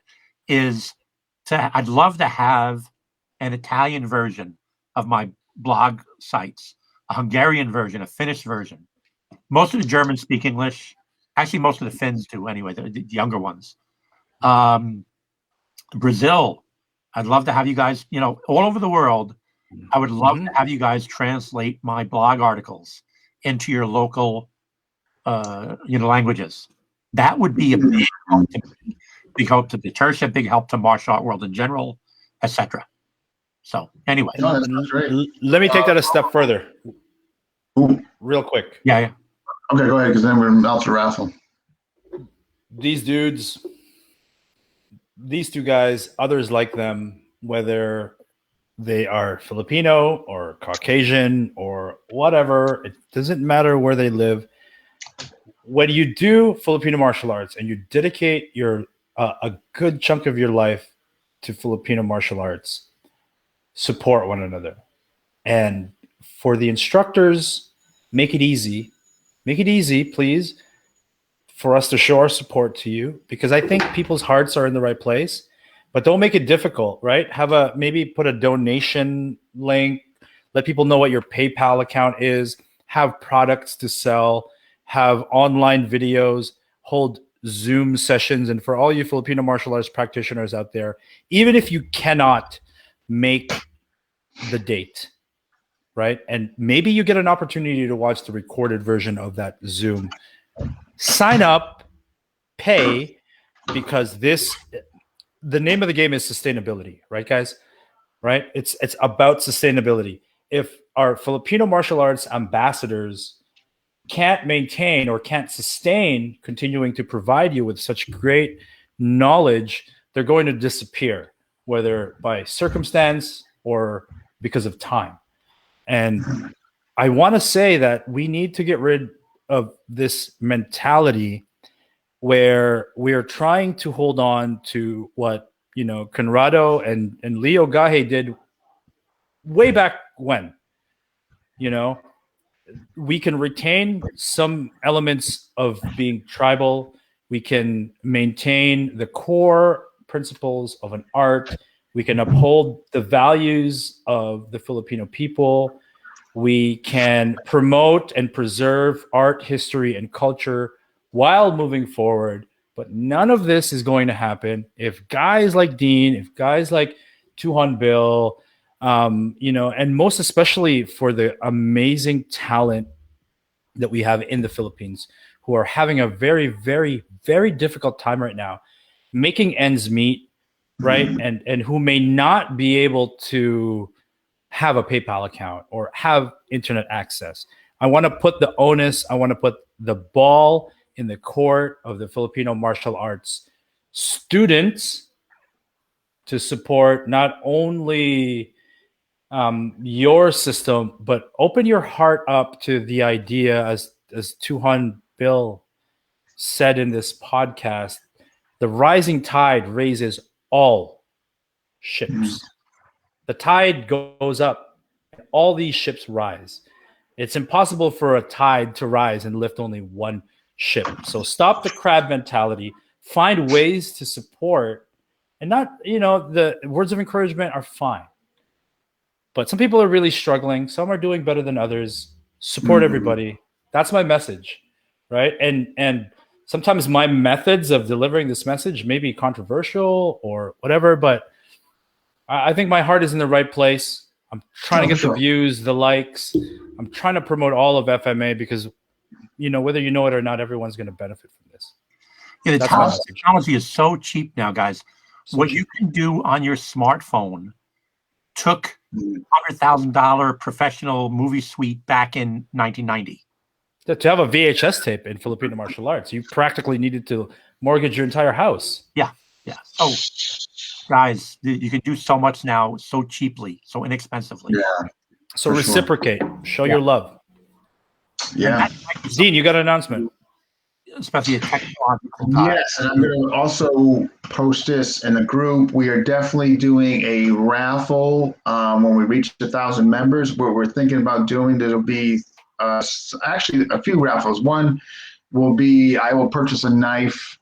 The first person number we pick, I'll purchase a knife from Bram or somewhere. It'll be something special. And then after that, we're going to have, which I haven't spoken to yet, and if he's on here watching, I'm kind of volunteering with all that, but I'll be paying Brian Rodriguez to make trainers for people.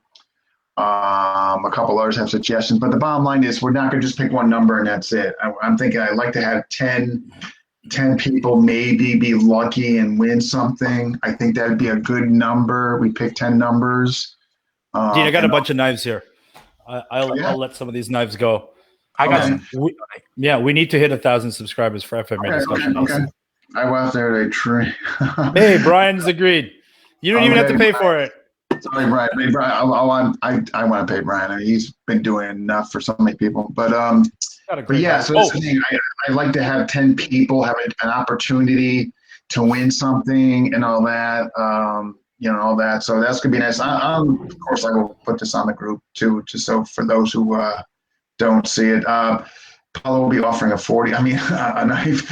I can't believe I'm drinking a 40. Hey, shout out to Guru Joe Apostol. This is supposed to be for the team, but you guys are an extension of the boudoir. Folks. Do I have time to say something to the group? Oh, please do. So, guys, you want to give something back? Especially people who have some technological experience in the Philippines. What can we do for the small groups over there? I got this. Help them monetize. I got this. I've been working on a project, I see Tuhon Bill. Do something on it. Yeah, I've been working on a project. It's been a few years in the making, but basically, the grandmasters, the masters in the Philippines, who may not have the access to technology that we do, I'm going to support them. It's in the works, and I want to address Julius.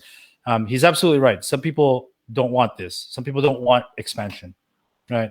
I actually don't fundamentally believe in that because I believe in legacy, and I believe it's built into every human being to want to be remembered. But I will respect Filipino martial arts instructors who don't want to scale. Oh, it has to But be I know voluntary. It has to be voluntary. it has to be voluntary. 100%, Julius. Thank you for bringing that up, brother. I just think that deep down, inherent, built into every human being, death is coming to all of us, and the idea of wanting to preserve a piece of ourselves, whether it be its legacy, and I don't know, you need to be a really cosmic traveler, let's put it that way, to not want to be remembered. And so we're this is a team effort, guys. FMA discussion, Pikiti Tersha International, Tabuada Balintawak, PTTA, all of these organized, Russia House in the Philippines. There are so many fronts of attack. We are going to dominate the Filipino martial arts, according to GM Rene Tongson, and I believe it. By the middle of the 2000s, you are going to see Filipino martial arts academies and dojos like you see Taekwondo and karate. And this requires a team effort. Over there, This requires a team effort. Way back, And it may not be brick and mortar. It might be internet. Who knows? Yeah, that'd be great to see. But folks, this is a longer version, but I hope, I'm going to post this. I definitely share it on your guys' wall, but this is a phenomenal episode. I am going to be doing more theme-oriented episodes like this and all that. I just find them bringing different people's perspective on subject matters. I just think it really gives a great overall lens for folks watching. So this will not be the first theme. Matter of fact, on the 19th, we have a few women coming on discussing women's self-defense. There'll be more. This is not going to be the end. I will always take suggestions and all that. But as far as those you maybe have missed me hearing, I will be bringing Tuhon Bill back in the lens of PTK. There was stuff that I did not get to. So when I make that announcement, by all means, submit your questions, but I'll definitely reiterate that and all that. And then we got Paulo, who has been just absolutely wonderful support, and he's trying to get people to sign up on the YouTube channel. Nothing but just incredible. I love FMA. I love FMA. I love FMA, you guys. And maybe it's the 40 speaking here, but I really love the Filipino martial arts. And there's too much division as I see it. It's gotten better, hasn't it? It feels like it's gotten better, though. Gotten a lot better. Yeah, it's gotten better. I see on the chat on the group. There's less. It's There's gotten better. more. Yeah, it's gotten way better. It's gotten way better. I would say within the last 10 years, it's gotten exponentially better. Yes. Yeah, I'm new. Maybe 4 years into this, right? Really too serious. I've seen the change. I've seen the change. People are getting awesomer, and this is great, guys. The group that started way back then when is getting more mature, and they're simply realizing you can't butt your head against the wall. You know, just you got to work together. Yeah, and have some common courtesy and just do the right thing, and doing the right thing will get you farther than, And you're passing on those lessons to the future, right? I'm sorry. This is great. Yeah, I said you're passing on the lessons from the mistakes you made in the past to the future generation. So it's only going to get better. Liked me when I was 20. Yeah, I mean, I wouldn't like me 2 years ago in FMA, right? I really wouldn't. All right. Here we are. All right, guys. Thank you, Dean. All right. I want to thank you guys so much for coming on. I really appreciate it. Paulo, the last minute something, having you do the questions, I really appreciate it. I wish I could have given you more time, but I thought you did incredible. Despite time, fantastic. Tuhon Bill, always a pleasure. Always a pleasure. You will definitely be coming back. PTI, baby. Matter of fact, I've already penciled him in for anything PTK reference like and all that. It'll be Tuhon Bill coming up. So people that I picked out. Okay, Yeah, you got to do one day if Jared's schedule works, is try to get me and Jared on together. Oh, I can make that happen easy. Yeah. Oh, that is done. No. I learned from Leo in the 70s and 80s.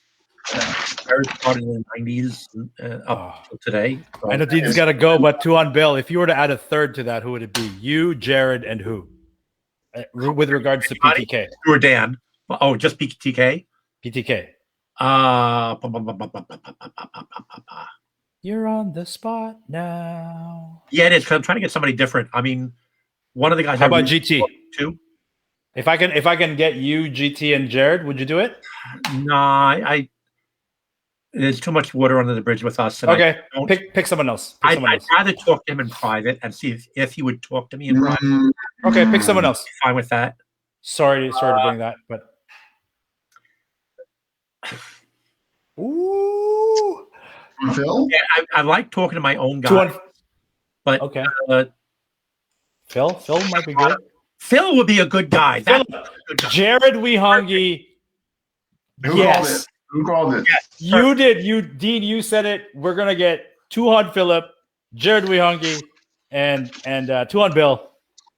I got him. I got Tuhon Phil coming out with one of his streets and with Martin. So, but we can get him on again. Sure. That's perfect. All right, guys. Again, thank you so much, and those who watched, I appreciate the comments, questions. If you've not, hit like and subscribe at FMA Discussion on YouTube. And guys, I want to thank you again for coming on. This is long, but well worth the time. And, how long has it been?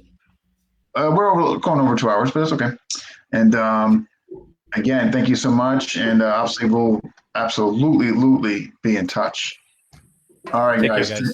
Okay, take care, guys. I'll send you a picture of the knife I'm thinking of for the raffle or whatever you're doing. Oh, thank you. I appreciate that. Thank you. All right, guys, take care. One I could do a free video very easily. Give them a code to make yeah. Download a free video. Anybody would appreciate it. Yeah, thank you. All right, all. Take care. See you guys.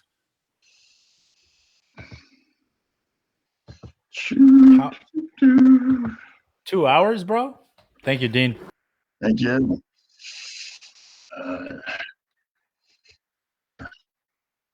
Okay. Wow, what an episode. Longer than most, but hey. So this Thursday, who is next? Yes, Chris Cabon. And I hope I'm pronouncing that correctly. Anyhow, Hog Mountain Weapons. So he's be coming on Thursday. So it's going to be interesting. We'll hear from another. He's also a practitioner. So we'll get his lens on the practitioner as well as, he's been making weapons. I've seen him before, but I'm not clearly sure on what he makes and all that. I do recall seeing some pictures of his stuff. And again, raffle is coming up. There's going to be like 10, prizes. and all that. And it could be great stuff. As Tuhon Bill, what he said he would give Paulo, what I'm going to pay for basically a brand night for somebody who wins, depending on the numbers picked and what have you. Brian Rodriguez is making wonderful stuff. Said he would make something for the raffle. So again, as we wire down, we'll get more details on that and who's pulling the numbers and all that, which I think will be guessing Paulo. Can't be me. All right, folks. Thanks for tuning in, and see you next time Thursday.